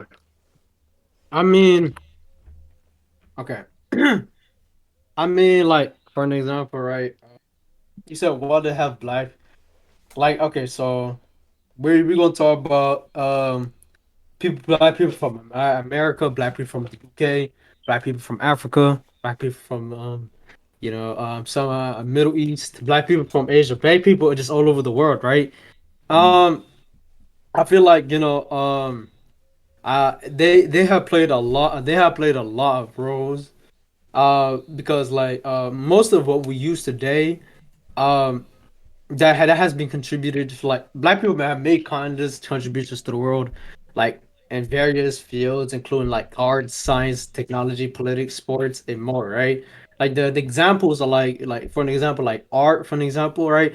Black artists have profound impact on the world of music, dance, visual arts, like such mm, as like jazz, blues, hip hop, and R&B are just like few of the music genres that have been shaped and popularized by black musicians. And we would like the another thing I could add on to that is science and technology. black inventors and scientists have made important contributions in fields such as medicine, engineering, and computer science. For an example, there's a guy named Dr. Percy Julian. So he was like an American chemist who developed methods to synthesize hormones, which laid the foundations for the modern steroid drug industry. So, one of the things that also one of the biggest things that uh that a lot of people, black people from around the world, have contributed is was into politics, like such as like black leaders like have played a key role in shaping the political landscape of the like United States and beyond. Like for an example, Nelson Mandela, he was like he was a revolutionary person who became the first president of South Africa, elected in a fully representative democratic election and shit like that, bro. You don't see shit like that, bro. So like, and also one of the biggest things that black people have contributed was also just sports. Like Yeah. black athletes have excelled in various sports and have made a lasting impact on the world sports. You know, such as like like give me give me a moment. All right. But yeah, the period experts could go ahead. All right. Yeah. What up, John? Yeah, I would just say like things as well to do like sports and also like medicine, such as Dr. Sebi, who basically was like healing all types of disease across the world, and suddenly goes into police custody and is not heard from again. So it's kind of like he was putting people out of business in like the big medical industries and whatnot. So it's just like revolutionizing with these sort of like African, sort of ways of like being healthier and these diets and original stuff like that, as well as like I said, the structures, the pyramids, the technology. But yeah, definitely like the contribution in the medicine field and like doctors and such, like I would surgeons. also I'd also like to add that Moors did create the compass. So the Mm. compass was how America was even founded in the first place. So through the compass, I don't know. You can make your own assumption with that, but I just wanted to add that in there. Yeah, I see. I definitely understand that too, man. I also think like yeah, from my own perspective, like yeah, we've kind of given a lot. We can say things from Exactly. like astrology. You know what I'm saying? So, like you guys know me. If you know me, like I talk about this all the time. Ah, Yeah, like astrology. yeah, astrology, bro. Look, I'll Ah, mention this right. You know the nap to play, right? yes, the not the player. I got a whole post on it, like describing like how it was built by the ancestors of Nilo-Saharan Proto-Eastern Sudanic speakers. You get me, and how it's the oldest stone circle in the world, and how you can. There's actually been a column mentioned this. There's actually whole books that draw connections and sort of prove that the Nabta player had a great level of influence on future things in Egypt, like the pyramids, and it's kind of like the foundation of astrology because again, it's the world's oldest stone circle. It's where people were first starting to recognize patterns within the stars and sort of kind of replicate that on Earth. You know, is when we first see humans start to kind of develop that technology and that know how. Or I things mean, like not to cut you off, things like I think the A group culture, right? They introduced yeah, actual civilization. I'm not talking like like complex community. I'm talking about like the idea of a leader. This is where it comes from. This is where pharaohs come from. The A group culture, of a Nubian culture. So I feel like a lot of the stuff that people try to discredit black people of, in reality, again, it's the danger that Afrocentrism brings and Black history brings to the narrative that we are uncivilized, because it actually will bring to light how much we actually contributed to the world, and how being a slave is actually somewhat not anyone's place, but is if it's definitely not a black person's place. You get me? yeah. I mean, let me add on to the the thing that you were saying about the not to player. Mm. And so for anybody out there, that wants to learn about not to play. So not to play is an archaeology site. right? It was located in the Nubian desert of the southern Egypt. It dates back to the fifth and 44th millennium BCE, if I'm correct. And it's considered to be one of the like earliest known complexes societies in the region. So the site contains like several including stone circles and standing stones like that have been used for astronomical and ceremonial purposes and stuff like that. Archaeologists have also found of early agriculture and animal domestication at the site. So like Naphtha player basically like, it provides like important insights into development of early civilizations in Africa and the evolution of human cultural and technological systems. So yeah, that's what I just wanted to add. Yeah. Interesting. Yeah, and actually, it was the reason why I didn't have to play a stone circle specifically was, even created was actually, created by pastoralists who are tracking the summer monsoon seasons, to be able to know, what the time of years, to bring their cattle around certain areas, what I'm saying, for things like vegetation and whatnot. So again, it's very, very complex science, very complex knowledge. You get what I'm saying? That, probably took, decent amount of time just to be able to come to this knowledge, and so again, this might also like, reflect and influence on things like what do they call it, the weather forecasting. I forgot the specific type of science it's called. Meteorologist, I forgot. Wait. No, no, no, no. Meteorologist, some shit like that. Yeah. Probably, yeah, it's probably something like that, something along those lines. But yeah, man.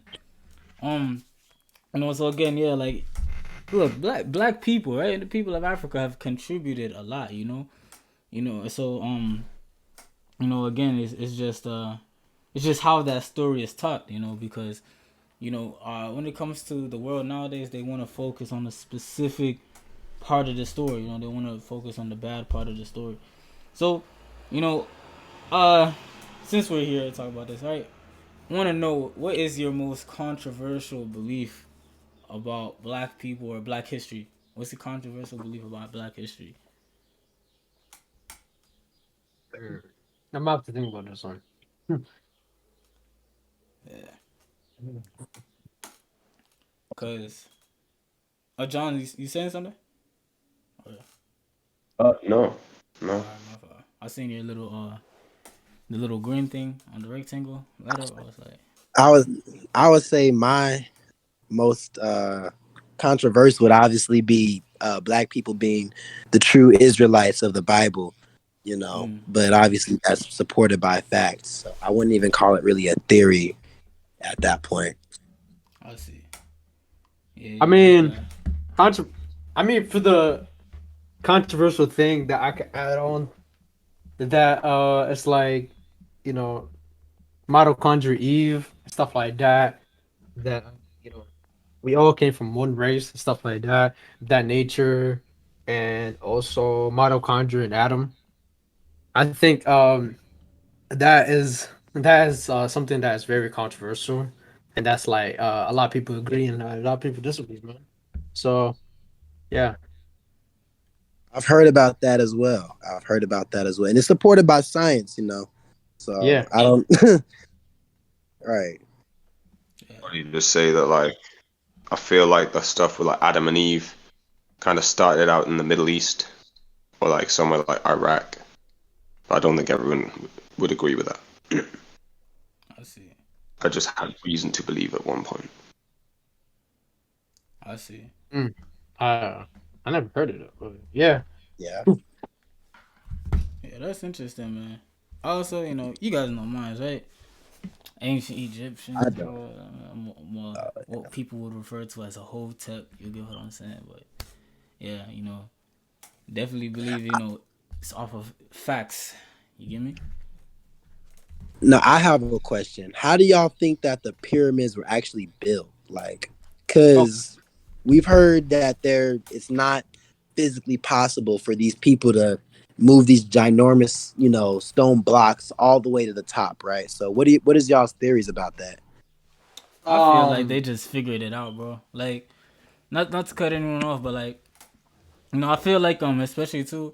I haven't read way too much detail about it, but like, off of being someone who kind of studied Egypt generally. You know, I may not remember all information and details, but you know, since I looked at it generally, like I seen, okay, like the way that the first pyramids were built was there was actually a certain structure where it was kind of, I think they called them mastabas. I might have been wrong, but there was like it was just like a regular long wide building that was built off, and I think in like a square form. And what happened was that, you know, and you can look at it, it's called the step pyramid, where the first person who designed the first pyramid, first he built just stack like these little levels, I would just say, right, of these stone buildings, and he just stacked it on top of each other until they, you know, created the pyramid shape. And then over time that kind of evolved into the pyramids that we see today, like the Great Pyramids in Giza. But I mean, you know, there's a lot of theories that people make about how the pyramids were built, you know. And I feel like I agree with the people who say, like, sometimes, bro, they just don't want to give credit to people, you know, because, you know, again, you know what I'm saying? Like, I feel like um they would have just figured it out. You know, there must have been some sort of way, you know, some sort of way where they can have figured out how exactly to put things together. You know, just because we don't have the answers doesn't necessarily mean we have to jump to the conclusion that an alien built it. Because although, yeah, the evidence for them to be able to easily, right, build what they have built may not be there, the evidence for aliens building it isn't not as, you know, it's not as strong either. And then, you know, some people Can say is, yeah, you know. really quick, because I kind of believe a little bit of the alien theory. Let me tell you why. Mm. Because they've said that like the erosion around it, around some of these like the Sphinx and stuff, that maybe these pyramids were actually built farther back in time. And if you actually Mm. look in the Bible, there was a time in where there were giants on the earth who had knowledge from these angels. They were called watchers. If you got to read the book of Enoch, is one of the Dead Sea Scrolls. um if you look at if you actually look at the Bible, now this meat, it could have been built by the Egyptians, but it seems like that they were built as batteries because the certain elements that was used in the pyramids in certain places, like for instance using quartz in certain chambers, you know, quartz is a conductor of electricity, you know, having magnesium in certain places, it looked like they were batteries that use sound actually, and that this technology had come from the angels, well, from fallen angels who had taught this to the giants who were their children. Now that's a whole different thing that I would consider a conspiracy theory, but I Mm. could see that. I think it's like 50-50. Either the Egyptians built it, but I don't think that there's a way in which humans did it all by themselves. You know what I mean? Like I think they had to have had some different type of knowledge from, you know what I mean? Because um if it was built by Egyptians and stuff like that, and that these properties that they'd had as being a battery were to be built by the Egyptians, and it would be in their hieroglyphs, but it's not in their hieroglyphs, which leads me to believe that this was a battery. And there's also further evidence talking about like burn marks within the pyramids because there may have been an ancient explosion that happened. You know, I read this on the Y. I look at this on the Y files though. Look up the Y files on the pyramids. It's an interesting video. So that's my little Okay. 2 cents. You know. Okay. Yeah, you know, I definitely So respect that. yeah, so I believe that ancient beings or ancient humans created the pyramids using things such as cymatics, which is a field of science concerning principles of sound vibration. And they used things such as, I guess, synchronized chants, because back then, you know, Africans and like people could communicate in very like high vibrational kind of clicking sounds and vibrations. So yeah, they were synchronized chants or cymatics using technology regarding sound to synchronize and be able to, you know, move these things accordingly. Mm. I see. That's Yeah. like an actual thing. It begins with C, cymatics. Mm. And Yeah. yeah, it gets used in a lot of things like music and and it Yeah, creates cause things like snowflake patterns and stuff when played correctly, okay, or it can I think I've distort seen everything. about that. Like they Cause use plates as salt and experiment with sound frequencies, or like water, yeah, liquids. I see. Yeah, cause I seen. I On think I heard high a little level. bit about that, like from Mm-hmm. people like Young Pharaoh, especially. I don't Of if you course, guys in know like who Young Pharaoh. Enoch times, most likely this was when it happened, like days of like giant humans and things like that. It's probably most likely when it happened to. I see. Yeah, cause I remember hearing from people like Young Pharaoh how like he's supposed that like people use like sound frequencies to be able to lift the blocks or like things like that. I feel like the most logical place to look is just um at the development, you know what It I'm came saying, from tech of the itself, knowledge that It could have it come, took. yeah, like it could have come from technology inventions, maybe not just from humans specific. I see.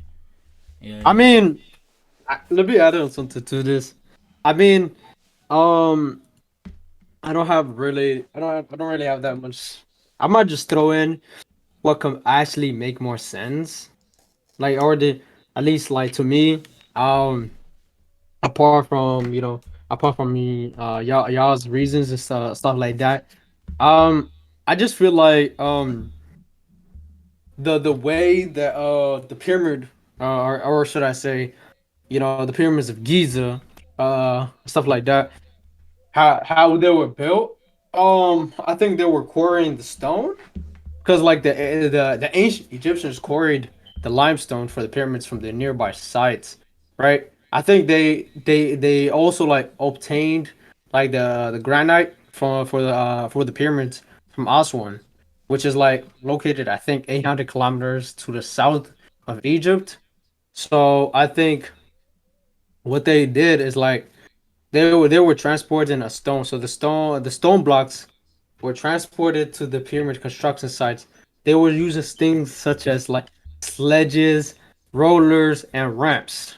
Um, and then the foundation of the pyramid was like I think they went like from the first step in building the pyramid was to lay their foundation from bottom to up, building the core of the pyramid was built using like some archaeologists they say they use like rough stone blocks which were like later covered with fine white limestone, and then add in the casting stones, which were like made of fine white limestones, right? They were added to the outside of the pyramid to create a smooth, polished surface. I think, yeah. Also, I think the last thing I remember was like they were constructing like uh the what's it called it the internal chambers, like to the eternal chambers of the pyramid were like like things that like burial chambers and the passages that would lead into it. They were carved out of stone blocks. Um, you know, for the most part, we might not know entirely we might not know entirely how it was like made, but people generally like believe that ramps and pulleys were used to raise the stones blocked into the place, but somehow like a lot of people don't know how they got the biggest stones onto the top of the pyramid. The biggest stones are like they weigh like as much as an elephant. You know how heavy that is. Like for overall, the building of the pyramids was like massive engineering feat that required a great deal of like organization, resources, and manpower. And I would also like to add that just how perfect their measurements were, as far as like them being perfectly level and then also being perfectly aligned with different stars, right? And how they were aligned with the stars. Like it wouldn't be where the stars were from today, but they tracked where the stars were from, and it was from like thousands of years in the past, right? And so, like, that's why I would say I'm not sure if humans built it all by themselves, but I could if they did though, more power to them. I would give them that. But that I definitely I think about the pyramids a lot, just like what's possible, you know. But yeah, definitely think it's Mm, interesting. Yeah, yeah, yeah. Cause again, I'm gonna just keep saying it. Like although like yeah, like these theories, we can say like it may have been very complex, and we can we can say these certain types of things. I think the best thing that we can do is again go back in time instead of look at the development, because we do have to remember like the pyramids of Giza are not the only pyramids that exist. There are many other pyramids that yeah. they built to get to that stage.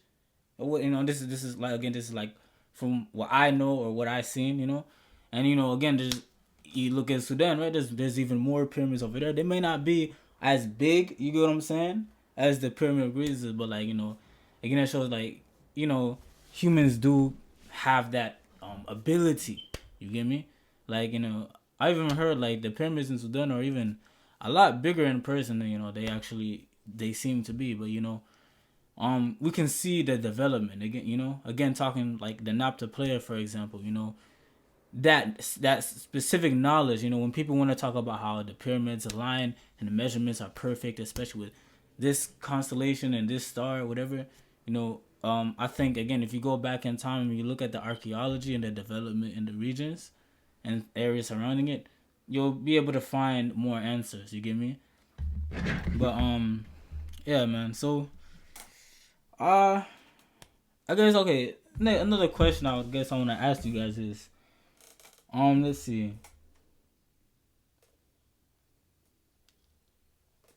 Hold on. Let me read my notes real quick.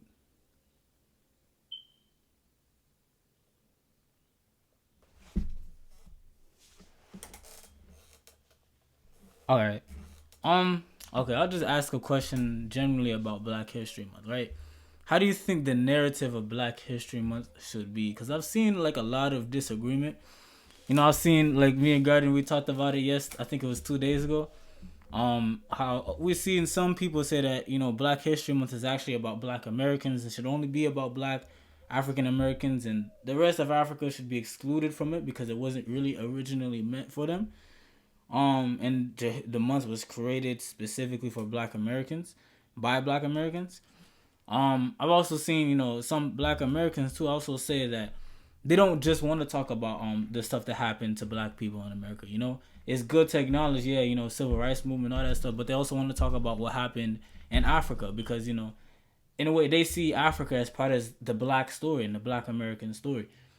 So what do you want? What would you like to see the narrative about Black History Month be? What would you like people to think of, when they think about Black History Month? Um, when it comes to Black History Month, um, I just don't want it to be only like segregated.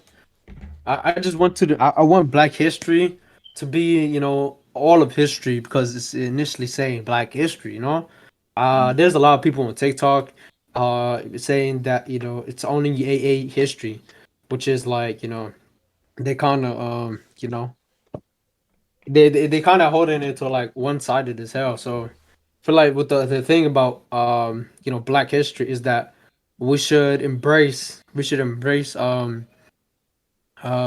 accomplishments and yeah. I see. I would say that I don't. We shouldn't just put it just for stuff that happened in America, because as you know, we do come from Africa, right? And so I think if we're gonna try to do this Pan African thing, and we're gonna try to be actually Afrocentric and try to build unity with the motherland, I think that if we're trying to segregate it off to just us, then that's not progress. There's no progress really being made there. It's just, you know what I mean. It's just history that we already know happened. I think that it should be history that we don't know. Like I don't think there should be repeated Black History Month topics that we all know every single year. There's more history about black people that we don't know than what we do know.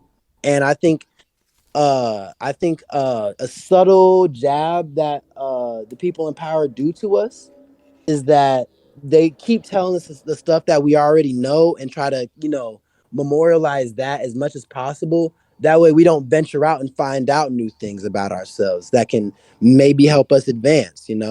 So I Mm, definitely think that we should really try to expand our knowledge rather than just rehearse our knowledge. Yes. I see. Yeah, yeah. What about you, John? I'd say that, yeah, it should have, definite some focus about, obviously American Black history because they obviously need some, time to know more about their history, especially because they're a lot more out of touch with it on average, right? But then, Uh, yeah, they should also go much deeper into like the more deeper roots of it and like the African influences as you go further up to the more into different higher, ancestors and their ancestries. And then, yeah, there should be more acknowledgement on these sort of pivotal people throughout history. And then it should be sort of like integrated together, I'd say, so that it unites the black people there instead of separate them based on entirely different things. So. I see. Yeah, cause I think too like a lot of what I want the narrative of Black History Month to kind of be is to show the parts of history that Black people can really be proud of, and not just like like the simple things, but like a lot of Black people again don't know their stories, even in Africa, like even with us who have our ethnicity, it's like the narrative of Black history is kind of like is controlled. I believe I think it's very controlled because Mhm. whatever a black person says about themselves, whatever certain like even ethnicities and tribes in Africa, whenever they say certain things about their ancestors and their whereabouts and how they were, it's usually never deemed as historically accurate by what we can say as the European Eurocentric media, until it's written down and agreed with by a majority of not just African but European scholars as well. It's never considered factual. And sometimes yeah, it's not just like the racism and all that. Sometimes like legitimate science does have to go, and I can respect that. But I do think whatever Black people say about themselves and what we want to be shown about ourselves is still very important and needs to be taken into consideration when talking about our origins. You know, um, and yeah, I just think like things like our contributions, like we talked about earlier. This is why I had to ask these types of questions in the podcast because I think it's something I definitely want to be mentioned. I want it to be mentioned in Black History Month. But yeah, what about you, Sule? You still here? You hear us? Yeah, I was gonna say, look, black people need to do more. Progress, unite, and you know, and do what's good. I see. All right, so okay, we're getting close. We're about to wrap it up soon, so I'm just gonna ask like a couple more, kind of simpler questions, right? But it's still very important. Okay, it's not any less important than any other questions, and it's how exactly would you tell Black history to your children? How exactly would you pass down that history? Because I feel like me too. Like I've kind of wanted to like leave books behind, so that like my children, my descendants in the future, they can read what what their forefather has said about their origins and the history. So what would you tell you? How would you tell Black history or the history of your people to your children? Um. Okay. It's just that like I would say for the most part, you know, learn before you judge and stuff like that. That's so far on. I think that one saying goes for a lot of people.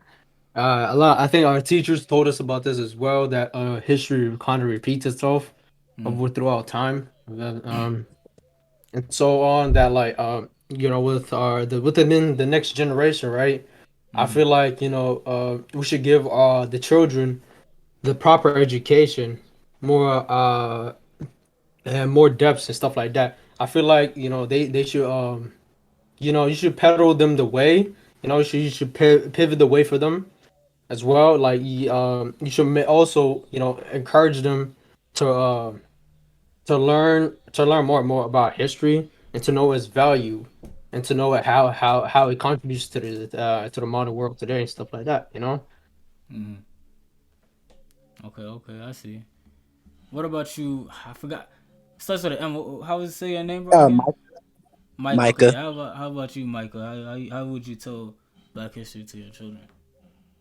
Well, first I tell it to them at an extremely early age, right? That's how I was taught history. Mm. I wasn't always a part of this like knowledge. I mean, I learned it like in like I was first exposed to it when I was 5. Mm.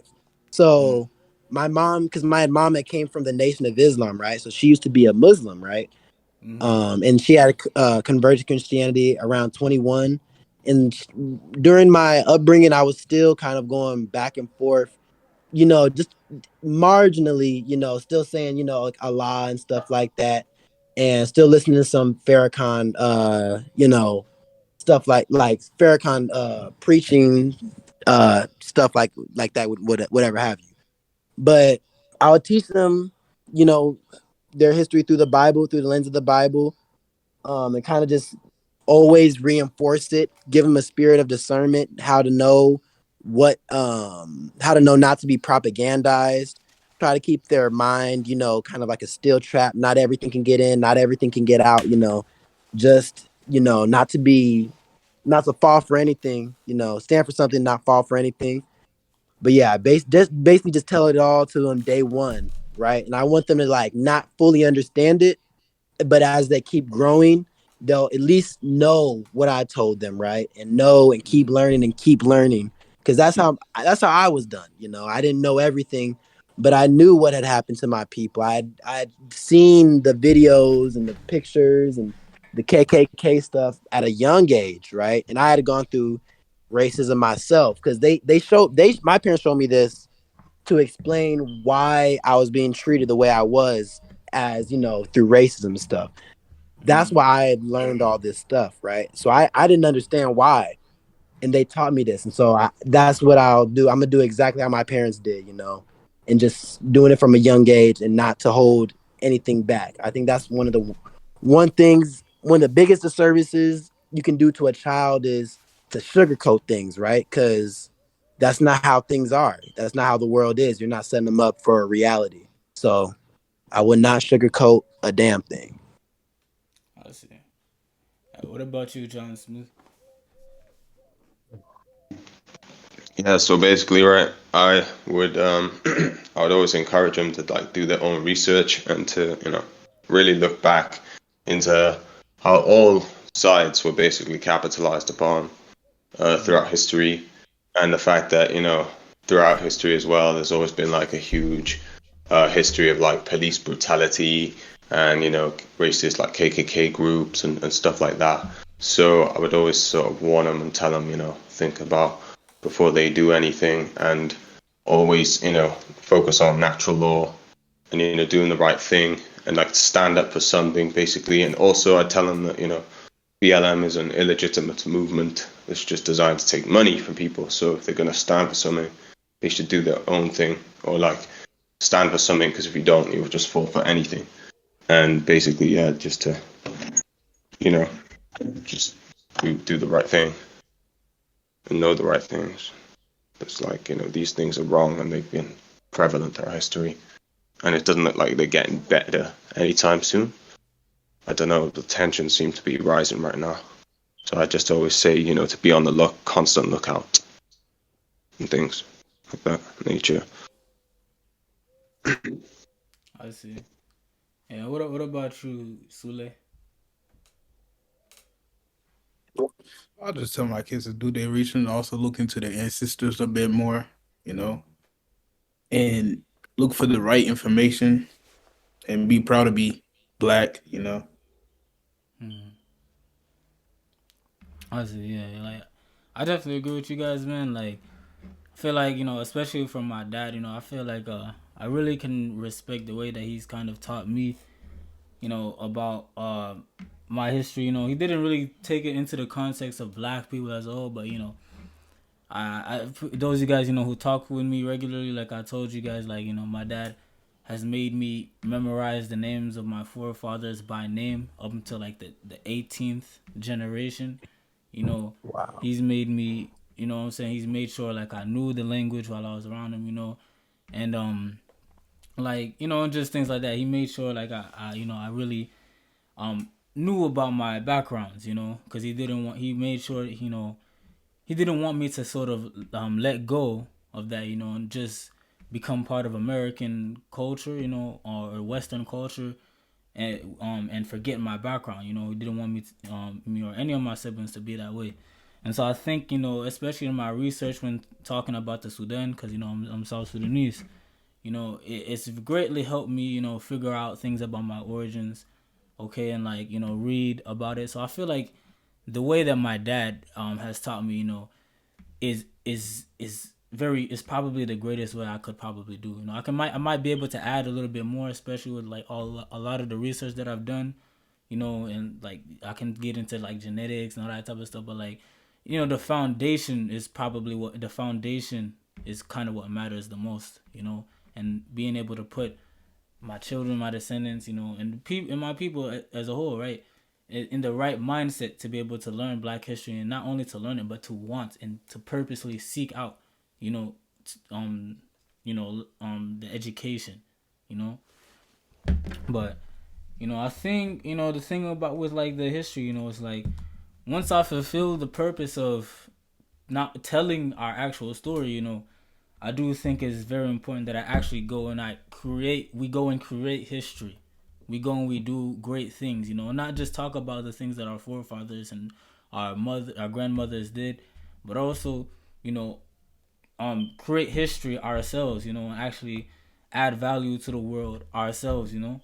I think that's something that's definitely important, because it's all nice, to talk about these stories of how great our people are and what we used to do, how things used to be. But it almost means nothing if we can't translate that or reflect that into today's reality. So And we can make it better. We can even improve upon what our ancestors have done. exactly, exactly, man. So okay, there's probably a couple other questions that I got, but I think they all kind of like um okay. I'll ask this one last question. Okay, and then I'll let all of you guys go. We've been in here for a while. I don't want to take away too much of your time. So, how exactly do you think Black history, however you may interpret it as, has affected Black society? Black history, as far as like how it's taught. Mm, Okay. it's like two elements to this question because there's how it's taught versus like actual Black history and how like it translates into our society today. But it's like sometimes it can't really translate if it's not known. But I feel like in some ways it can, reflect in modern day society. So I guess we can say to make it easier, how it's taught. Let's how it's taught. How was Black history is taught? Yeah, how does it reflect in Black society today? Oh, okay. Um. Well, if we're talking about Black history, right? And how is it taught? Okay. So, if since we talk about okay. So the first thing is that you know the Black history, right? The teaching of Black history like varies widely across different countries and educational systems. And some places like Black history is an integral part of the curriculum, and it's taught is as part of the history of the country or the region. Some people might say like it is often only taught as a separate course or is not taught at all. In the United States, like for an example, like Black history is just It's taught as a part of the broader American history curriculum in many schools, right? So the focus is often on the history of slavery, right? Civil rights movement and the contributions of Black Africans to the arts, science, politics, such as before, and some history. I mean, some schools like they also celebrate Black History Month in February as a way of highlighting achievements and contributions of Black Africans. I mean Black Americans. In other countries, the teaching of Black history may be limited to the history of colonialism and the slave trade, with a little emphasis on the contributions of Black people to their societies.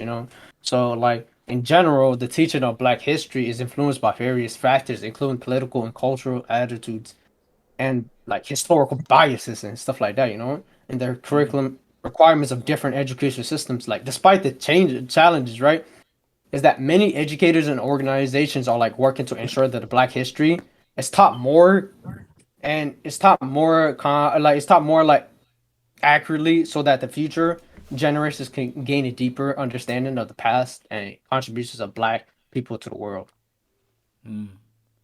Yeah, just to add on to what Guardian said, at least coming from an American Black person, my like our history is taught like it literally when you open up your textbook it says okay now Black people 1600s slavery started. It's like wait a minute, Yeah. like we are not just slaves, man. Like there's like that's literally how it starts though. I'm being serious. I mean, Yes. they won't I can tell you, understand that. they won't. Right. And they won't tell you that, the tribes that we were actually taken from, like the Lemba, right? They have Hebrewisms in their culture. They circumcise. They do like they wait till the eighth day to name their children. There's a bunch of different things.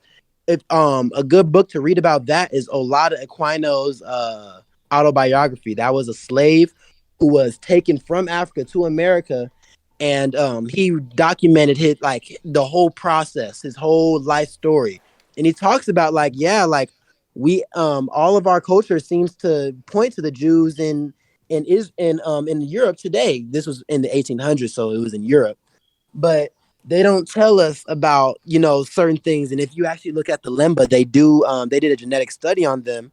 They have this gene that's called the Cohen model type gene, which actually corresponds with the Levitical priests of Jerusalem. We have that gene more than the Jews in Jerusalem do, right? The Lemba do at least. But Black people, if you look up what tribes Black people were taken from, the Lemba is one of those three tribes. Lemba, I'm pretty sure it's Yoruba and Igbo, right? And all of them have these Hebrew customs.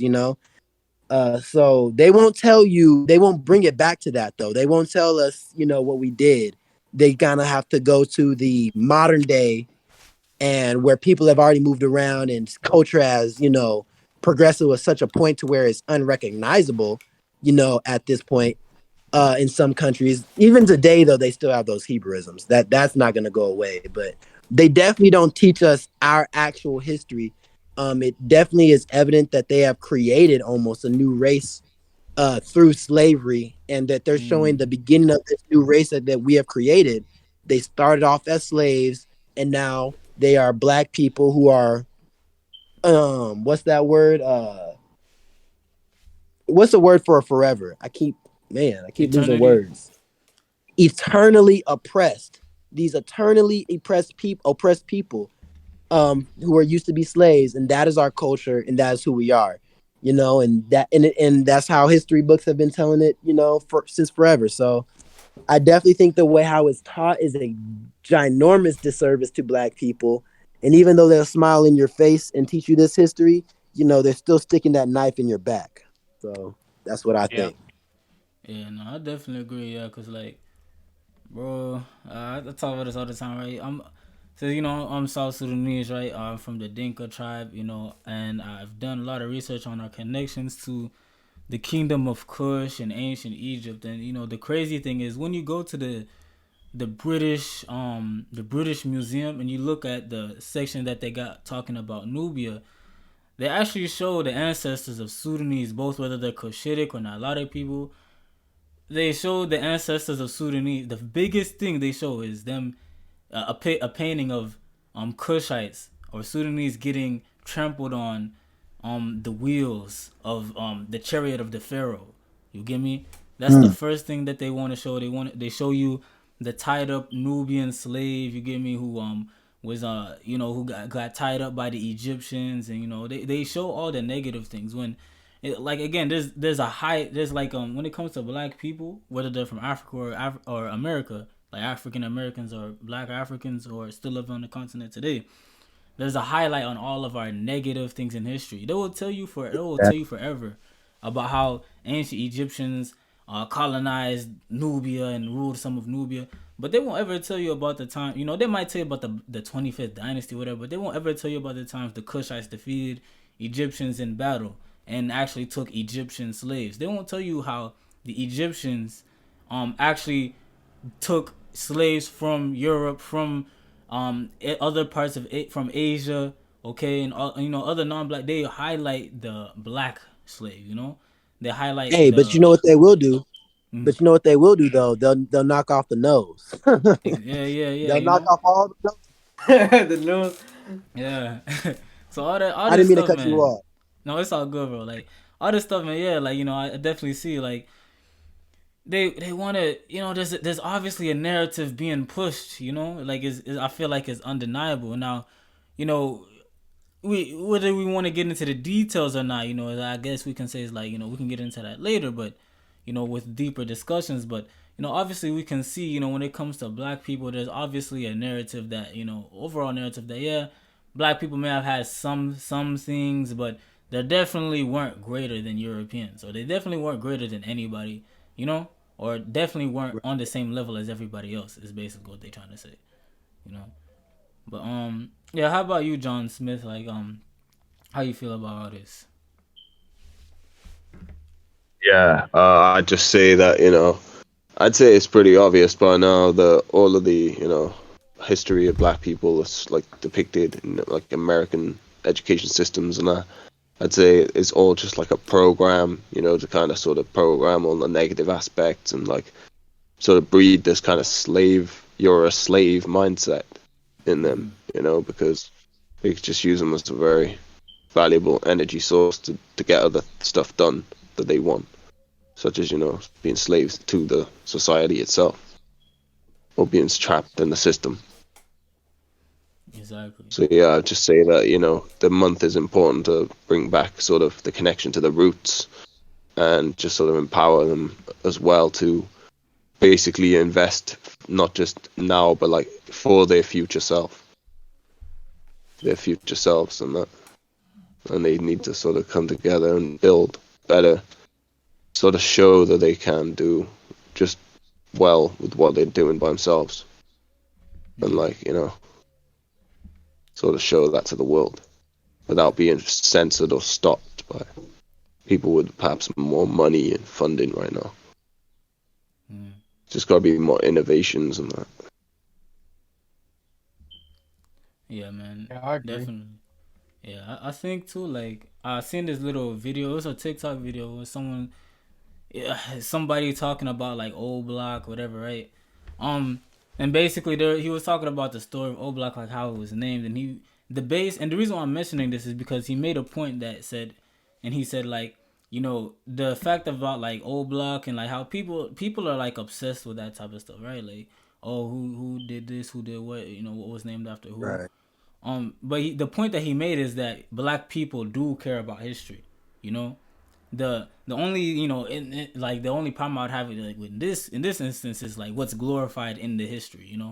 Like why do you care about certain type of things? But yeah, like I definitely think that is definitely true. Black people, everybody really in general cares about history, and that's why there's a whole lot of debates and a whole lot of controversy surrounding it. It's the reason why we even have a Black History Month in in the first place, because people definitely care about history the way that it's told, and people want to know their backgrounds. Yeah, sure, man. Yeah. I was gonna say something else, but I I forgot what I was gonna say. But all right, man. So yeah, that's the end of this podcast, bro. Anything you guys want to do, you can do that now. Like if you guys got social medias you want to shout out, and any last words. So I'll start with you, Guardian, and we'll just work our way around, and then we can wrap this up. Oh, okay. So for the most part, I'm rebuilding my my socials and stuff like that. Towards like a better connection. And to uh relive it somehow. Just to make it more better than my last one. So at least in the in the future, I'll let you I'll let you guys know about my socials. So yeah. All right, bet. And then, bro, I forgot your name again. Micah, right? Micah, Micah. Micah. Yeah. Yes, okay. Yeah, tell us about your socials, Micah. Any last words, or All right. So I'm on everything: TikTok, YouTube, Instagram. I have not created any posts yet though. This is actually my first time actually talking about this on the internet. That's But yeah, Brouillard on every single social out there. Brouillard. I think on my Instagram it has two H's, but everything else is just Brouillard. It stands for Hebrews of Yah. That's what it stands for. So yeah, you can find me there. all right, cool. Okay. And John Smith, Yeah. any last words? Shout out your Yeah. socials. So yeah, for sure, man. So yeah, basically, I'm working with like a group right now, a team which is really helping a lot of people, like especially a lot of young black people, to heal from like a lot of illness and whatnot. Like they've been given incredible feedback for the things we've been promoting towards them regarding Dr. Sebi's protocol. We basically go by drtruth.shop. So yeah, drtruth.shop or Dr. Truth on various social medias and Instagram and TikTok and that. You'll find various groups of us on there. Me specifically, I have my group, my TikTok is DT Satisfactory. And Okay. basically I have a link from there which goes to Dr. Truth, or it's just drtruth.shop. But yeah, we have various information on more, and we talk about like what's really inside of your food and why you should be more careful and selective these days. And yeah, it's helping many people, many black people too, and it's rave reviews, which Okay, we're okay. grateful for. Okay, very good, very good. All right, shit, I don't think Silicon is, but okay. You guys already know me, all right? Probably watching this on my platform, so you guys know where to follow me at. All my socials be in the link in the bio. With that being said, guys, thank you for showing up. Pleasure having you guys, and I hope to see you guys in next future podcasts and projects that we do. Thank you. Kwame Thank you. Asharala.